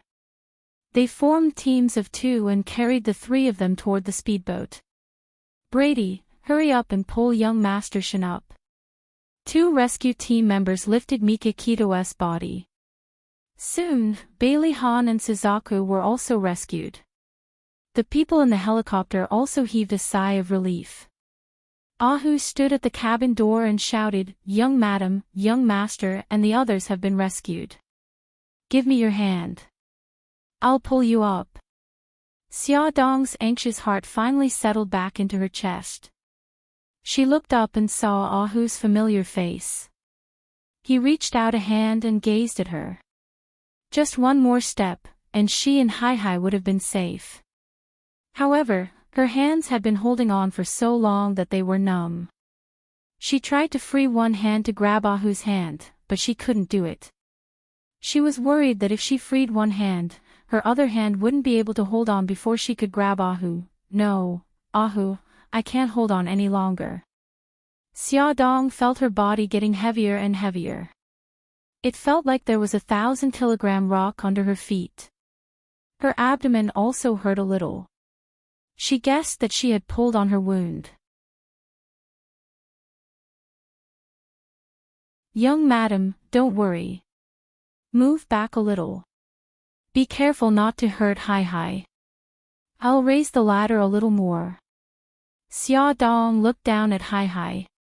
She was so small. She was like a soft little ball of meat lying on her chest. She couldn't let Hai get hurt. With this belief in her heart, a sudden burst of energy erupted from her body. She gritted her teeth and leaned back. When Ahu pulled the ladder up, she suddenly freed her right hand and grabbed the handle of the cabin door. Ahu, hurry! Ahu hurriedly grabbed her arm and pulled her body, which was hanging outside, in. Xiaodong slumped in her seat. Her entire body was drenched in sweat, and her wet skirt stuck to her body. She looked up at Andrew, who was sitting in the front row, and asked while panting, Andrew, how are Ah-Han and Brother Shin? Are they hurt? Andrew connected to the Dark Knight family speedboat and asked about their situation. Then he said, Miss, the three of them are slightly injured. They're very conscious now. Young master, please don't worry. Xiaodong was relieved. Fortunately, the river was deep and the three of them were skilled. They entered the water in the correct position, so their injuries were relatively light. Who handed her a jacket? Young madam, please put this jacket on first. Thank you. Xiaodong's arms were sore. The simple act of taking the jacket was difficult. With trembling fingers, she untied Hai from her chest and put on the jacket. Hai's sleep was disturbed. Her tightly shut eyes moved and her little hands clenched. It seemed like she was about to wake up. Xiaodong shook her arms gently and hummed softly. She leaned into her arms again and slowly fell asleep. Attention, Shinwu 799.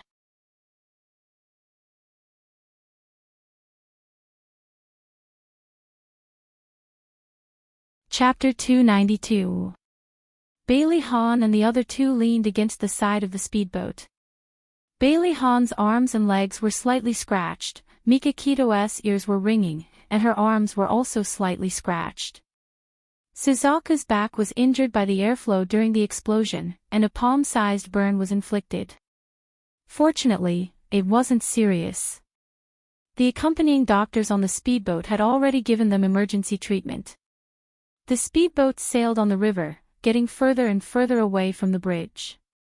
The Ferrari was still burning at the bridgehead, and police cars had already arrived to put out the fire.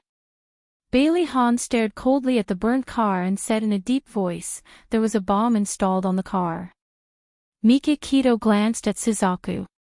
If Suzaku hadn't suggested to jump into the water, we would have been killed by the explosion. Suzaku said indifferently, "I'm curious why the bomb only exploded when it hit the bridgehead." Bailey Han frowned and said in a deep voice, "There are two possibilities. One is the activation method of the bomb. If the bomb is controlled by sound, it will only explode when the decibel reaches a certain level. The vibration caused by the collision caused the sound to reach a critical point, so the bomb exploded. The other possibility is that it was a time bomb. The other possibility is that the other party had already set the time, and the bomb would naturally explode when the time was up. It has been 1.5 hours since we left the garage. If we had escaped the car before the explosion, wouldn't the other party's scheme have failed? I feel that we have overlooked something." Mika Kito frowned. Bailey Han's eyes were cold and murderous. "No matter what, I will find the mastermind behind this and make him pay the price." Mika Kito remained silent, but the murderous intent in her eyes was no less than Bailey Han's. On the other side, after Holly heard Vermilion Bird shout, "Jump," he only heard a huge explosion sound, and after that, there was no other sound. He didn't know whether Beitang Shin and the other two were dead or not. His face was cold, and he was a little irritable. Shui Rian pursed her lips. "Darling, don't worry. There will be news soon." The helicopter landed on the private helipad of the castle. Tomac, who had rushed over after hearing the news, was waiting in front of the helicopter. Ahu carried Hai and walked down first. Xia Dong slowly walked down the helicopter with Andrew's help. Xia, are you okay?" Tomac asked with concern. Xia Dong approached him and joked, "Godfather, I'm fine. It's just that my arms are so sore that I don't even have the strength to carry Hai. It's good that you're fine. You little girl, you scared this old man to death." Tomac was all smiles as he took Hai from Ahu's arms. "It's okay if you can't carry Hai. You still have me, your god-grandfather." Hai had woken up at some point. She stared curiously at the old man with a white beard in front of her with her big, beautiful eyes. Her little mouth moved a little, and she looked extremely adorable. Tomac laughed heartily and caressed her pink little face. Hai baby, do you want to say hello to Grandpa?" His smile infected Hai. She opened her little mouth and revealed a beautiful smile. Tomac was so excited that his beard twitched. "Look, Hai is smiling at me. This little girl is so lovable." In less than an hour, Bailey Han and the other two were also sent back to the castle. They had already changed their clothes on the speedboat, and their injuries had also been treated, so they didn't look disheveled. Instead, they looked as dignified and calm as usual. In the study, Bailey Han and Mika Kito said in unison, "Godfather." Tomac looked serious. "You've worked hard. What do you think about what happened today?" Mika Kito said, "The other party not only damaged the brakes, but also installed a bomb in the car. He wanted to kill us. I suspect that it was done by other families, but I don't have any evidence." Bailey Han said, "I've already sent people to the underground parking lot of the hospital to look for clues. In addition, the fragments of the bomb have been collected. Maybe we can find some clues." Tomac's eyes darkened. He tapped his fingers on the armrest of the chair and said in a deep voice, "Ever since I took over Barit's forces, there are still some dissidents who have been secretly operating. Ah Shen, send someone to investigate their movements." Mikakito responded. Something suddenly flashed through his mind, but when he thought about it carefully, he couldn't grasp it. Coming out of the study, he had been silent the whole time. Walking side by side with Bailey Han in the corridor, he suddenly stopped in his tracks, and a strange light flashed through his deep eyes. Bailey Han stopped and turned to look at him. "What's the matter?" Mikakito didn't want to say much, but when he saw the serious look on Bailey Han's face, he said slowly, "You know about how I dealt with Godfather and Su Yunqian some time ago in China, right?" It was a standard statement. He didn't doubt Bailey Han's well-informed sources at all. Bailey Han said in a low voice, "I've heard about it. Are they related to this matter?" Mikakito's eyes were cold. He said lightly, "When I dealt with Su Yunqian, I found out that Su Yunqian has a backer, and her backer is related to the Italian mafia." Bailey Han's eyes darkened. "You suspect that Su Yunqian's backer is behind this matter?" Mikakito sneered. "After I found out that she has a backer, I've been investigating that person's identity. However, until now, I haven't found out anything, which means that the person is very powerful. Otherwise, he wouldn't be able to hide so well in the sphere of influence of the Anya family." Bailey Han frowned. "Let me ask you, under what circumstances would you help a woman at the risk of exposing your identity?" Mikakito stared into his eyes, and the corners of his lips curved into a mocking smile. "You know very well, don't you? It's either because I love her, or because it's profitable." Bailey Han touched his chin and said expressionlessly, "Su Yunqian is already dead, but the person behind her is still so ruthless. Is it really because he loves her that he wants to avenge her?" Mikakito said lightly, "It seems that you also think that her backer is behind this." Bailey Han didn't deny it. "This is only one possibility. The dissidents that foster father mentioned are also very suspicious." Mikakito looked at him and said, "Bailey Han, let's work together to find that person." Bailey Han said lightly, "This is also what I want to tell you." "Okay." Mikakito raised his hand, and Bailey Han also raised his hand. Their palms collided, making a crisp sound.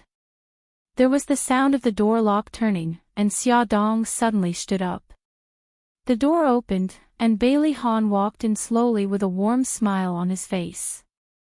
"Hubby," Xia Dong quickly ran over and hugged him tightly. Her eyes were filled with tears. "Hubby, this is great. You're still alive, silly. I still want to be with you until we grow old. How can I die so easily?" Bailey Han hugged her tightly, his chin gently rubbing against her hair. "I really thought that I would never see you again. When I saw you jump into the river, I wanted to follow you. If it weren't for Cece, I might have really let you go." Song Yunchuan's eyes were filled with tears. Xia Dong choked and couldn't continue. Last time, he was shot in the head to protect her. She had already suffered a lot. This time, when she saw the car explode and they jump into the river, there was only one thought in her mind. If he died, she didn't want to live anymore. "Xia Dong, look at me. I won't allow you to think like that." Bailey Han suddenly held her face, forcing her to look directly into his eyes. His face was covered with frost. Ever since they got married, this was the first time he called her by her full name. This was also the first time he showed such an angry expression. "Even if I really die, I won't allow you to die with me. You have to live well and raise our child." His sexy thin lips were tightly pursed, and he said word by word, "Moreover, I won't mind if you remarry. If you're not happy, I won't be at ease even if I die." He held her shoulders tightly. "Of course, even if you remarry, you can't forget me. You have to hide me in your heart. Do you understand? Xia Dong's face was full of tears. Silly, how can I bear to let you die with me? My Xia is a strong girl. Even without me, she can live well. Bailey Han's voice softened. He wiped away the tears on her face, and the tenderness in his eyes almost drowned her. Don't say any more, don't say any more. Xia Dong suddenly threw herself into his arms and burst into tears. She clenched her fists and hit his back. You jerk, why are you talking about death? We're not going to die. We're going to grow old together. Bailey Han hugged her tightly. Yes, we'll definitely grow old together. Silly girl, don't cry. Xia Dong cried out all the fear and panic that she had just suffered. She felt much better and gradually stopped sobbing. With his help, she sat on the sofa. He asked gently, "Do you feel uncomfortable anywhere?" She rubbed her eyes in embarrassment. Other than my arm being sore, I don't feel uncomfortable anywhere. Really? Does your abdomen hurt? Worry appeared in his eyes. His palm landed gently on her abdomen, where the surgery was. She hesitated for a moment and said, "It hurt a little at first, but it's fine now." "No, you have to check it. If it's a wound in your uterus, it'll be serious." He picked her up without any explanation. She was caught off guard and quickly hugged his waist. "Hubby, what are you doing?" "I'm taking you to the hospital for a checkup. I'm really fine. How about you? Are your injuries serious? Hurry up and put me down. I only have superficial wounds. There's no problem at all. Gigai, don't move." Bailey Han patted her but lightly. "Be good. Hey, put me down. There are so many people, don't make a fuss. Be good." They didn't see anything. The servants, led by the butler, lowered their heads silently. "We really didn't see anything." Welfare, Songshu 566.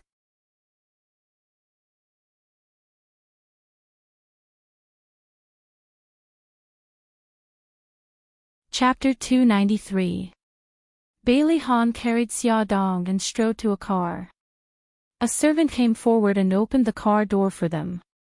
He placed her in the back seat and got in as well. He instructed the chauffeur, "Drive to the hospital." "Yes, Mississippi son-in-law." The car drove all the way to the hospital. After the examination, the hospital said that Xia Dong's wound was recovering well and there were no problems. After coming out of the office, Xia Dong poked Bailey Han's arm in amusement. "Are you relieved now?" He didn't mind at all and stroked her hair. "Yeah, I'm relieved for now." She raised her eyebrows. "Why is it temporary?" His tone was tender. "It takes at least half a year to recover from a C-section. On the surface, it looks like you've recovered, but in reality, the damage to your uterus will take a long time to recover." She hugged him. "Hubby, don't worry. I'll be very careful in the future." He kissed her forehead. "Honey, you've suffered." She smiled and shook her head. He suddenly sighed. "I'm going to suffer too." She didn't understand. He whispered in her ear, "We won't be able to sleep together for 100 days. Don't you think it'll be very hard?" His hot breath tickled her ear. She coughed embarrassedly. "Let's not talk about this here." He could tell that she was uncomfortable. He chuckled softly and didn't continue. He held her waist. "Honey, are you tired? Let's go home and rest for a while." Xia Dong frowned. "Hubby, I keep feeling that something's wrong." Bailey Han held back his laughter. "What's wrong?" Xia Dong looked at herself and then at him. Her eyes suddenly widened and she cried out, Hi. "Where's Hi?" Bailey Han couldn't hold it in anymore and laughed loudly. He hugged her and kissed her face. Honey, you're too cute. Why did you only think of Hi now? Oh my God, I'm so incompetent as a mother. I actually forgot about Hi. Boo-hoo. Xiaodong felt so guilty that tears welled up in her eyes. Honey, don't blame yourself. It's all my fault for taking you away so suddenly.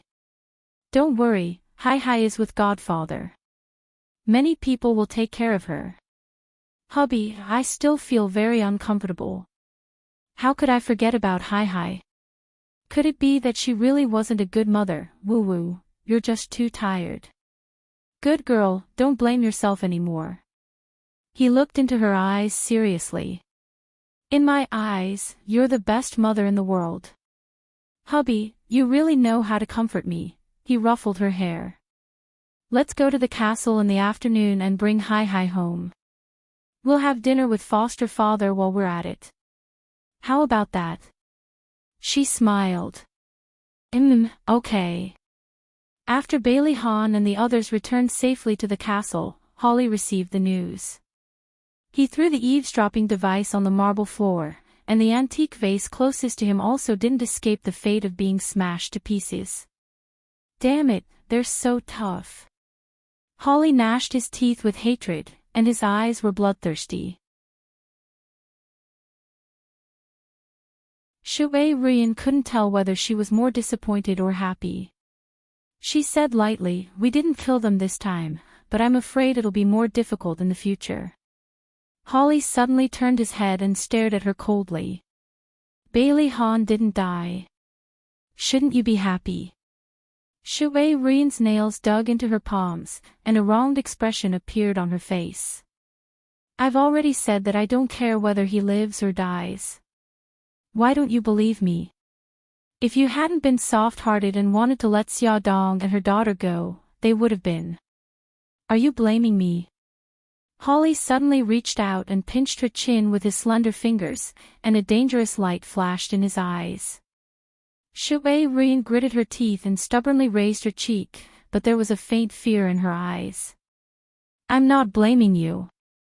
I'm just stating the facts. He stared at her eyes and raised his hand high. She closed her eyes in fear, and he suddenly clenched his hand, pushed her away, and got up. Shui Rian heard the footsteps go away, and she slowly opened her eyes.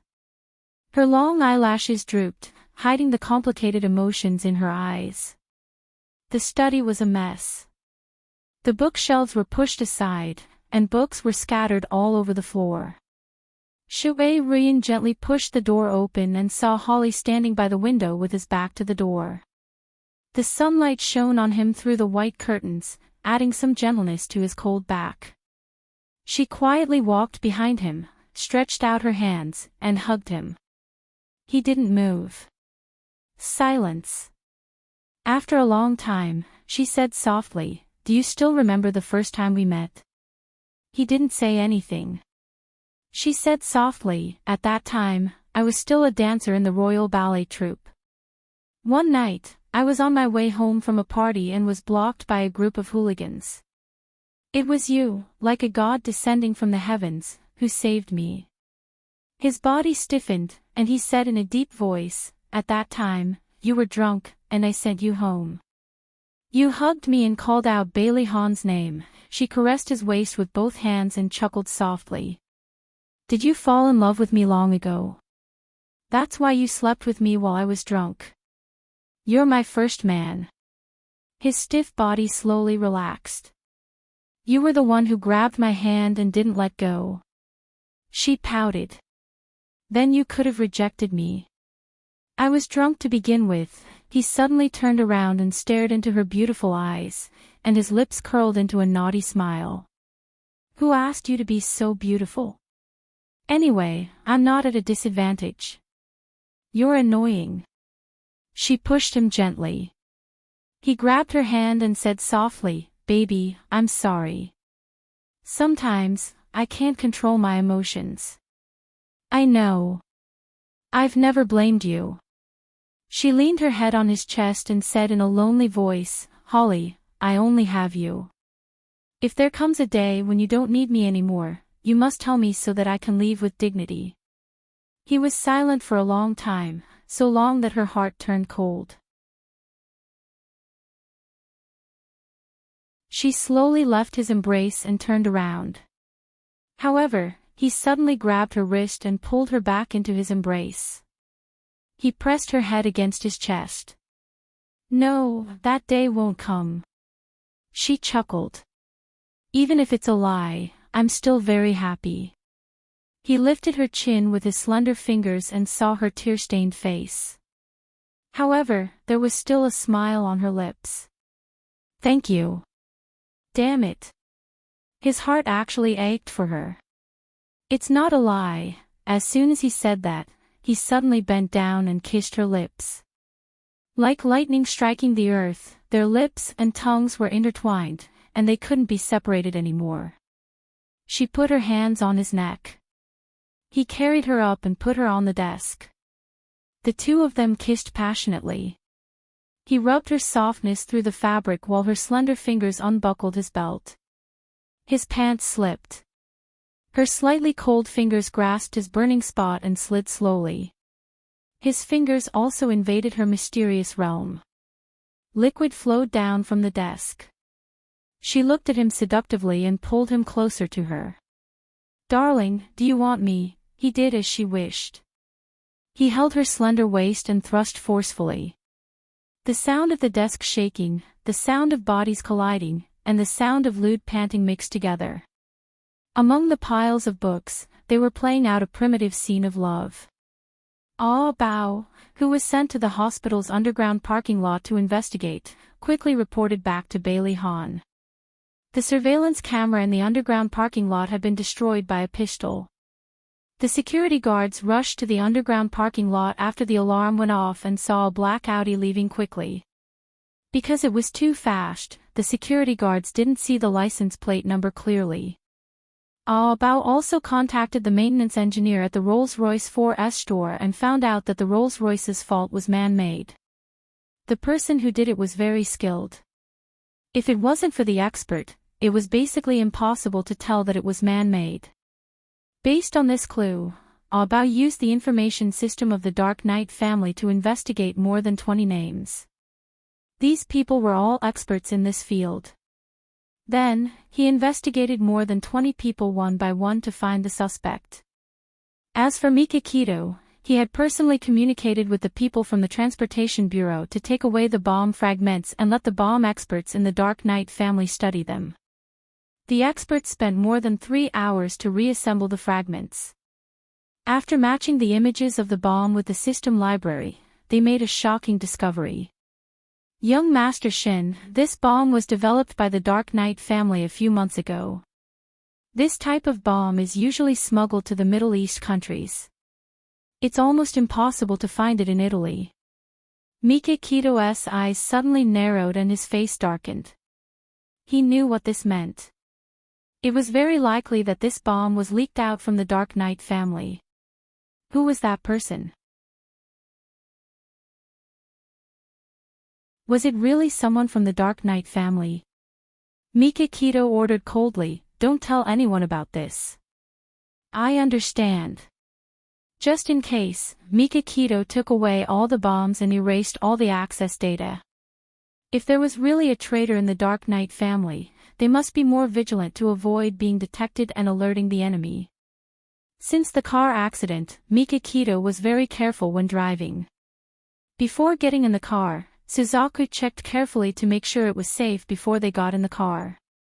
Suzaku opened the door of the back seat. Mikakito didn't get in but said lightly, "I'll drive today." Suzaku's eyes moved. "Why? Your back is injured." He glanced at her and walked to the driver's seat. "That's just a minor injury." She wanted to stop him, but he was already in the driver's seat. He looked at her with his deep eyes. "Get in." She closed the door of the back seat and sat beside him. He was the boss. She didn't dare to let the boss drive for her while she sat in the back seat. Mikakito didn't say anything. He started the car and drove out of the old castle. The burn on her back was nothing to Vermilion Bird. In addition, she had already applied the ointment, so she wouldn't feel too much pain now. She leaned back in her chair and turned her head to look at the scenery outside the window. Her mood was temporarily soothed. Welfare, Hongcha 866.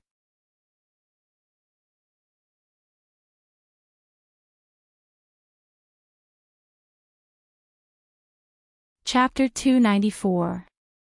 Mikakito glanced at Suzaku and said, I asked you to check Shuei Ruin's background. How is it going? Suzaku turned around and glanced at him. Shuei Ruin appeared in Rome more than a month ago. I've checked and found that she entered the country from South Korea. I've sent someone to South Korea to investigate, but I haven't received any information yet. She paused and said, Do you suspect her? Mikakito's eyes were deep as he said, This woman is very evil. I have a feeling that she's hiding something. Suzaku nodded and said, During my investigation, I found that she's like a mystery. She suddenly appeared with a perfect identity, but other than Holly, she has no other connections. I can't verify her identity. Mikakito said coldly, She's very good at disguising herself. The phone suddenly rang, and Mikakito pressed the answer button. It was a call from Jiang Dao. Boss, we found the whereabouts of Raphael's painting, Shao Woman in a Veil. The buyer is Earl Patrick from England. I'm on my way to England now. I think I'll be able to find out the seller's background soon. When Thunder was interrogated, he said that Jamie's men helped him dispose of the painting. If they could find out who sold the painting, they would be able to dig out Jamie's owner, and that person was Su Yunqian's backer. Mikakito said in a deep voice, Let me know immediately if you have any results. Yes. The next afternoon, Mikakito received Jiang Dao's feedback. Earl Patrick had mentioned the seller's name. The seller was called Samuel Victor. According to Earl Patrick's description, Jiang Dao had asked a portrait simulator to draw a portrait of Samuel. After he took a picture, he sent it to Mikakito through his mobile phone. Mikakito immediately handed the portrait to Andres and asked him to find a trustworthy brother to search for this person's whereabouts. Samuel Victor was also known as Franklin Delano. Franklin was a very famous art broker in the black market. All the works of art that passed through his hands were stolen goods. He was very tight-lipped and would not reveal any information about the buyer or seller. On the other side of the phone, Andrew said, Young Master Shin, I've already asked someone to bring Franklin to a secret villa. Are you coming over now? Mikakito took her coat with one hand and walked out with her phone in the other. Tell me the address. When Mikakito and Suzaku arrived at the secret villa, Franklin was sitting in the living room with two bodyguards beside him. He looked calm, as if he wasn't worried about his situation at all.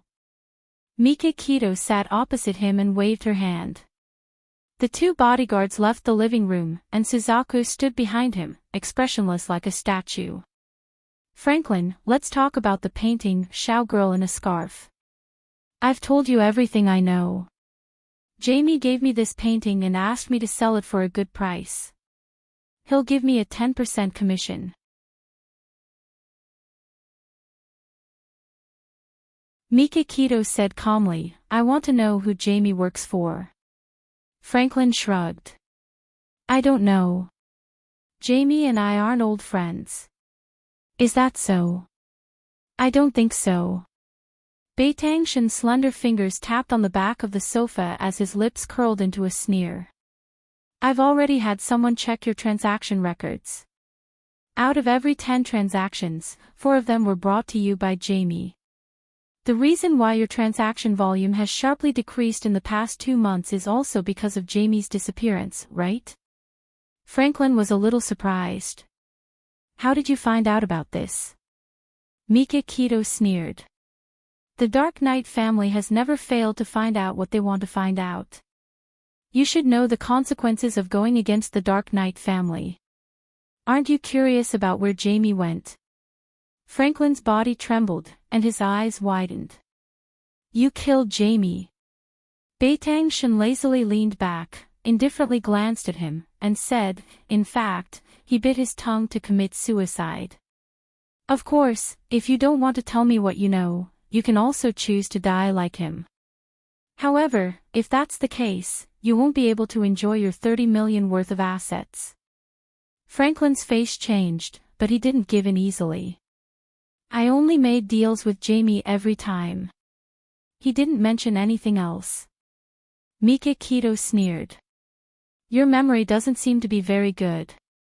I wonder if you can remember if I invite your new girlfriend over for a cup of coffee. On the way to the villa, Mikakito had read all of Franklin's information. Franklin's forehead was already sweating. No, this has nothing to do with Irene. Please don't make trouble for her. Beitang leaned forward and looked into his eyes seriously. He smiled and said, Franklin, let's make a deal. What deal? You just need to tell me who Jamie works for, and I can guarantee the safety of you and your girlfriend. A demon's smile was very seductive, especially when the demon forced a person into a desperate situation and used his smile to seduce people. Very few people could resist that kind of fatal seduction. Franklin hesitated for a moment and finally gave up his professional ethics for his lover. I once saw Jamie standing together with a QXL executive at a cocktail party. They seemed to be very close. Later, I asked him about it, but he denied it, saying that he didn't know any QXL executive. Mikakito's eyes moved. QXL was the Dark Knight family's business. If he remembered correctly, Holly was now in charge of it, and Shuei Ryan was also working in that company. He asked in a deep voice, which executive? What's his name? QXL's deputy general manager, George. Before that guy joined QXL, he was also in the black market like me. That's why I know him. Beitang stared into his eyes. After Jamie went missing, did anyone take the initiative to contact you and supply you with goods? Franklin shook his head. No. You're right. Jamie was a very important source of goods for me. So after he went missing, I suffered a great loss. Mikakito pursed his lips. It seems that they have abandoned you. Although I don't want to admit it, that's the truth. Franklin shrugged helplessly. That's how it is to be in our line of work. It's very risky. I've already told you everything I know. Now, it's your turn to fulfill your promise.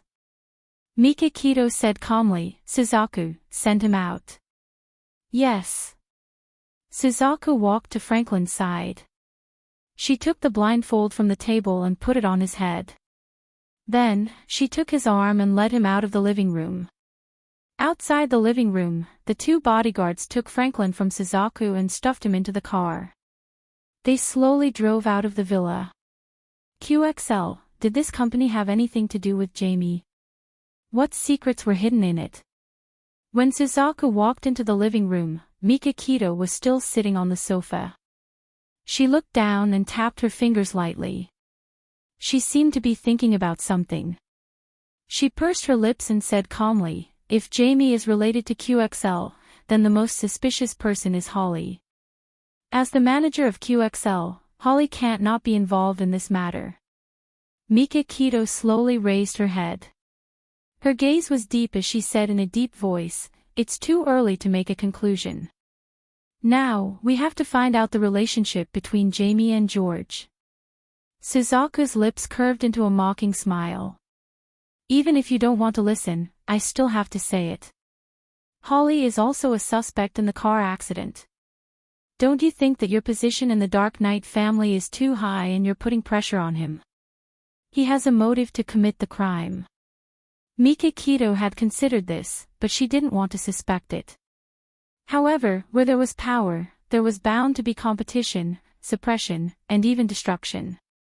When she proposed to help Holly, she had already expected that it would cause animosity between her and Holly. Was the mole in the family really Holly? 2 days later, Mikakito's men were still following George and paying attention to his movements.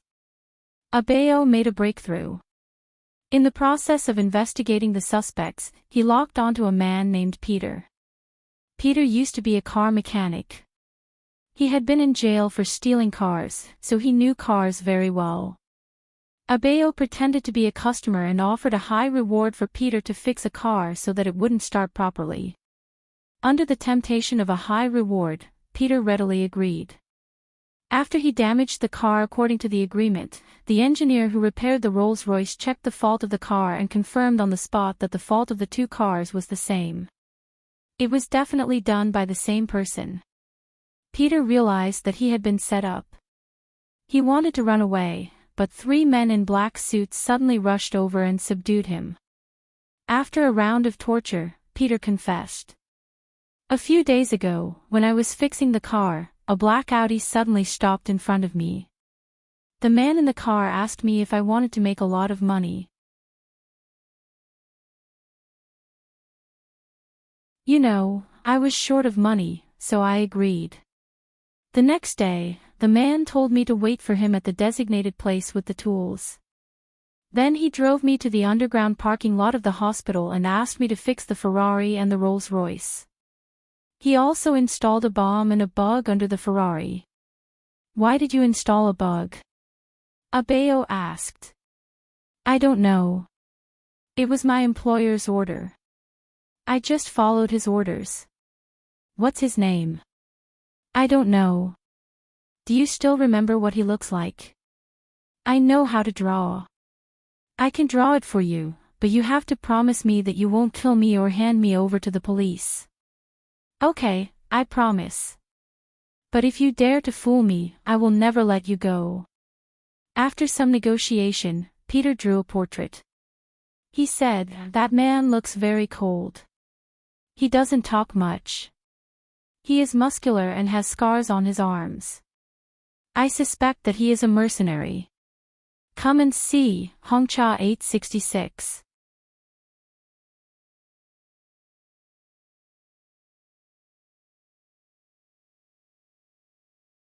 Chapter 295.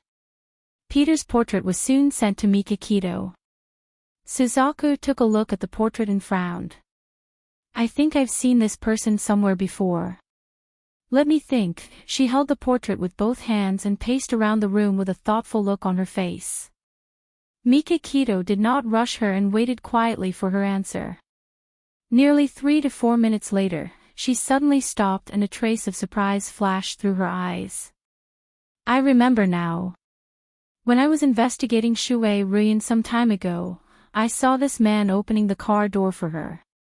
At that time, his face was tilted to the side, so I couldn't see it clearly. But when he walked to the driver's seat, I saw his face clearly. It's really him. This matter is related to Shui Ruin." Mikakito was shocked. He clenched his fists and stood up with a cold expression. "We must inform Bailey Han immediately and alert them." He was worried that Shui Ruin would take the opportunity to do something bad to them. Vermilion Bird nodded. Just as she was about to call and tell Bailey Han about this matter, her cell phone suddenly rang. She glanced at the caller ID and quickly picked it up. She didn't know what the other party said, but her face became uglier and uglier. Finally, she revealed an expression of disbelief. "What's going on?" Mikakito asked after she ended the call. Suzaku frowned and said concisely, "Shui Ruin is Su Yunqian." "What?" Mikakito was shocked. Something flashed through his mind and he sounded a little anxious. "You've already confirmed it?" "Yes." The person who was sent to South Korea said that he found out that Shui Ruin had undergone plastic surgery. He used a lot of methods to find the doctor who did the plastic surgery for her. He also got a photo of her before the surgery from the doctor. The photo showed that Shui Ruin and Su Yunqian are the same person. After a moment of shock, Mikakito quickly calmed down. His handsome face was terrifyingly gloomy. "Everything makes sense now." Su Yunxian turned into Shui Ruyan and appeared here to take revenge. Suzaku analyzed calmly. She couldn't have done it alone. After she entered South Korea, her only contact was Holly. Now, are you still willing to believe that Holly is innocent? Mikakito clenched his fists. He exuded a cold aura and his eyes were cold. If Holly is really Su Yunxian's backer, I won't go easy on him. If Holly really did something to harm him and Xia, he would never forgive him. After Bailey Han learned about Shui Ruyan's true identity from the Vermilion Bird, he was also very shocked. His mind quickly flashed with the scenes of every meeting with Shui Ruyan, her speech, her actions, her expression. In the end, he couldn't help but admit that Su Yunxian's acting was too brilliant. She played Shui Ruyan so vividly that there were no flaws. After a short moment of shock, Xia Dong began to feel scared. She had thought that Bailey Han and Mikakito's attitude towards Shui Ruyan was strange. Now she knew how wrong she was. Hubby, if Su Yunxian did something to Xiao Guai and Hai Hai. I can't imagine it. Don't think too much. Bailey Han hugged her and stroked her back. There was a cold light in his eyes. Now that we know her true identity, we must strip her of her disguise. Didn't Brother Shin say that her bodyguard bribed Peter to plant a bomb and a bug under the car? I think it's very strange. She should hate me the most. If that's the case, why did she wait until Hai Hai and I escaped from the car before detonating the bomb? Countless thoughts flashed through Bailey Han's mind. He stared into her eyes, wanting to say something, but hesitated. Hubby, do you know something? He moved the corners of his lips and said in a low voice, Honey, I suspect that Holly is Su Yunxian's backer. I once heard from Mikakito that Su Yunxian has someone behind her, and the person behind her is the Italian mafia. Now, all of this points to Holly. Xia Dong widened her eyes in disbelief. She grabbed his arm tightly and murmured, Impossible. Holly is very good to me and the children. Bailey Han held her shoulders tightly. Honey, the car exploded after you escaped because Holly couldn't bear to kill you and Hai Hai. Xia Dong shook her head and said anxiously, No, he's also very close to Brother Shin. Holly hates Mikakito too much. How could they be close? It's just a show. How could that be? Because Mikakito has threatened Holly's position. Godfather once said that he would announce a major decision at Hai Hai's 1-month-old party. This major decision has to do with Holly inheriting the family business. If Holly can't correct his mistakes within 3 years, he will be stripped of his right to inherit the family business, and Mikakito will replace him to inherit the family business. Xia Dong's voice was dry. How did you know? Bailey Han said softly, Godfather once asked for my opinion on this matter. At that time, I suggested that Holly might fall out with Mikakito because of this matter. Godfather said that this is also a test for Mikakito and Holly to see which one of them is qualified to inherit the family business. Xia Dong's eyes were covered with a layer of mist. She bit her lip. I still don't believe it. Although Holly is playful, and unrestrained, he has always been very good to us. When I didn't know a word of Italian, he taught me patiently and even taught me how to ride a horse. As she spoke, tears fell from her eyes. On my birthday, he gave me a horse. He named the horse, Princess. He said that the horse was just like me, the princess of the Dark Knight family. She cried and shook her head. I don't believe it. I don't believe that such a gentle person would do such a cruel thing for power. Bailey Han hugged her tightly and stopped trying to persuade her. He knew how she felt now. She had already regarded Holly as her brother. She didn't believe that her brother would do anything to hurt her or the other family members. It was just like when he found out about Su Yunxian's true colors. He also found it hard to believe. After coaxing her to sleep, Bailey Han went to the study and called Mika Kito to discuss with him how to find evidence to expose Holly and Shui Ruin's true colors. George, this chess piece, should be put to good use. George was a man in his 40s. He had gray hair and a big belly. He always had a smile on his face. There was a hidden light in his light green eyes, and he was also a lecherous man. This morning, he went to the cafe to buy coffee. There was a beautiful Asian woman in front of him in a long red dress. Her long hair fell over her shoulders, and the cleavage on her chest was faintly discernible. She was very attractive. She looked anxious and was negotiating with the clerk. "I'm sorry, I really lost my wallet. I work in a company nearby. Can I send the money over later?" The clerk said apologetically, "I'm sorry, Mississippi. It's against the rules." George squeezed forward. "I'll pay the bill for Mississippi, thank you." "Thank you so much. Can you give me a business card?" "I'll pay you back." George took out a business card and handed it to her. He smiled and said, "You don't have to pay me back. If you have time, you can buy me a drink." "Okay, no problem." The woman smiled and reached out her hand. "Hello, Mr. George. My name is Suzaku." George took her hand and smiled. "Suzaku. That's a very special name. Are you Asian?" "Yes, I am. I have something to do, so I'll leave first." Suzaku waved the coffee in her hand. "Thank you for the coffee." After work in the evening, George walked out of the QXL building. From afar, he saw a red figure standing next to a marble pillar. Her figure was very attractive.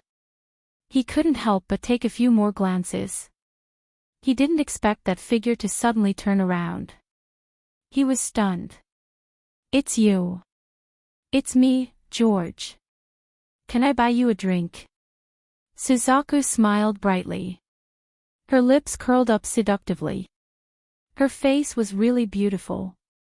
Her enchanting smile made George dizzy. He walked a few steps forward and stopped beside her. He chuckled and said, "Of course, it would be my honor." She tilted her head and winked playfully. "Drive your car." "Okay." George drove his car over and opened the door for her like a gentleman. She smiled charmingly and sat elegantly in the passenger seat. George looked at her with a lustful gaze. "Where are we going?" "Keynesian Hotel. I heard that the red wine there is very good." She stroked her hair elegantly and unconsciously licked her red lips. She was seductive and seductive. George's eyes were about to burst into flames. He couldn't help but glance at her chest. Without the cover of her hair, the cleavage was even more obvious. He took her words and actions as sexual innuendo and was overjoyed. He stepped on the accelerator and the car sped towards the Keynesian Hotel.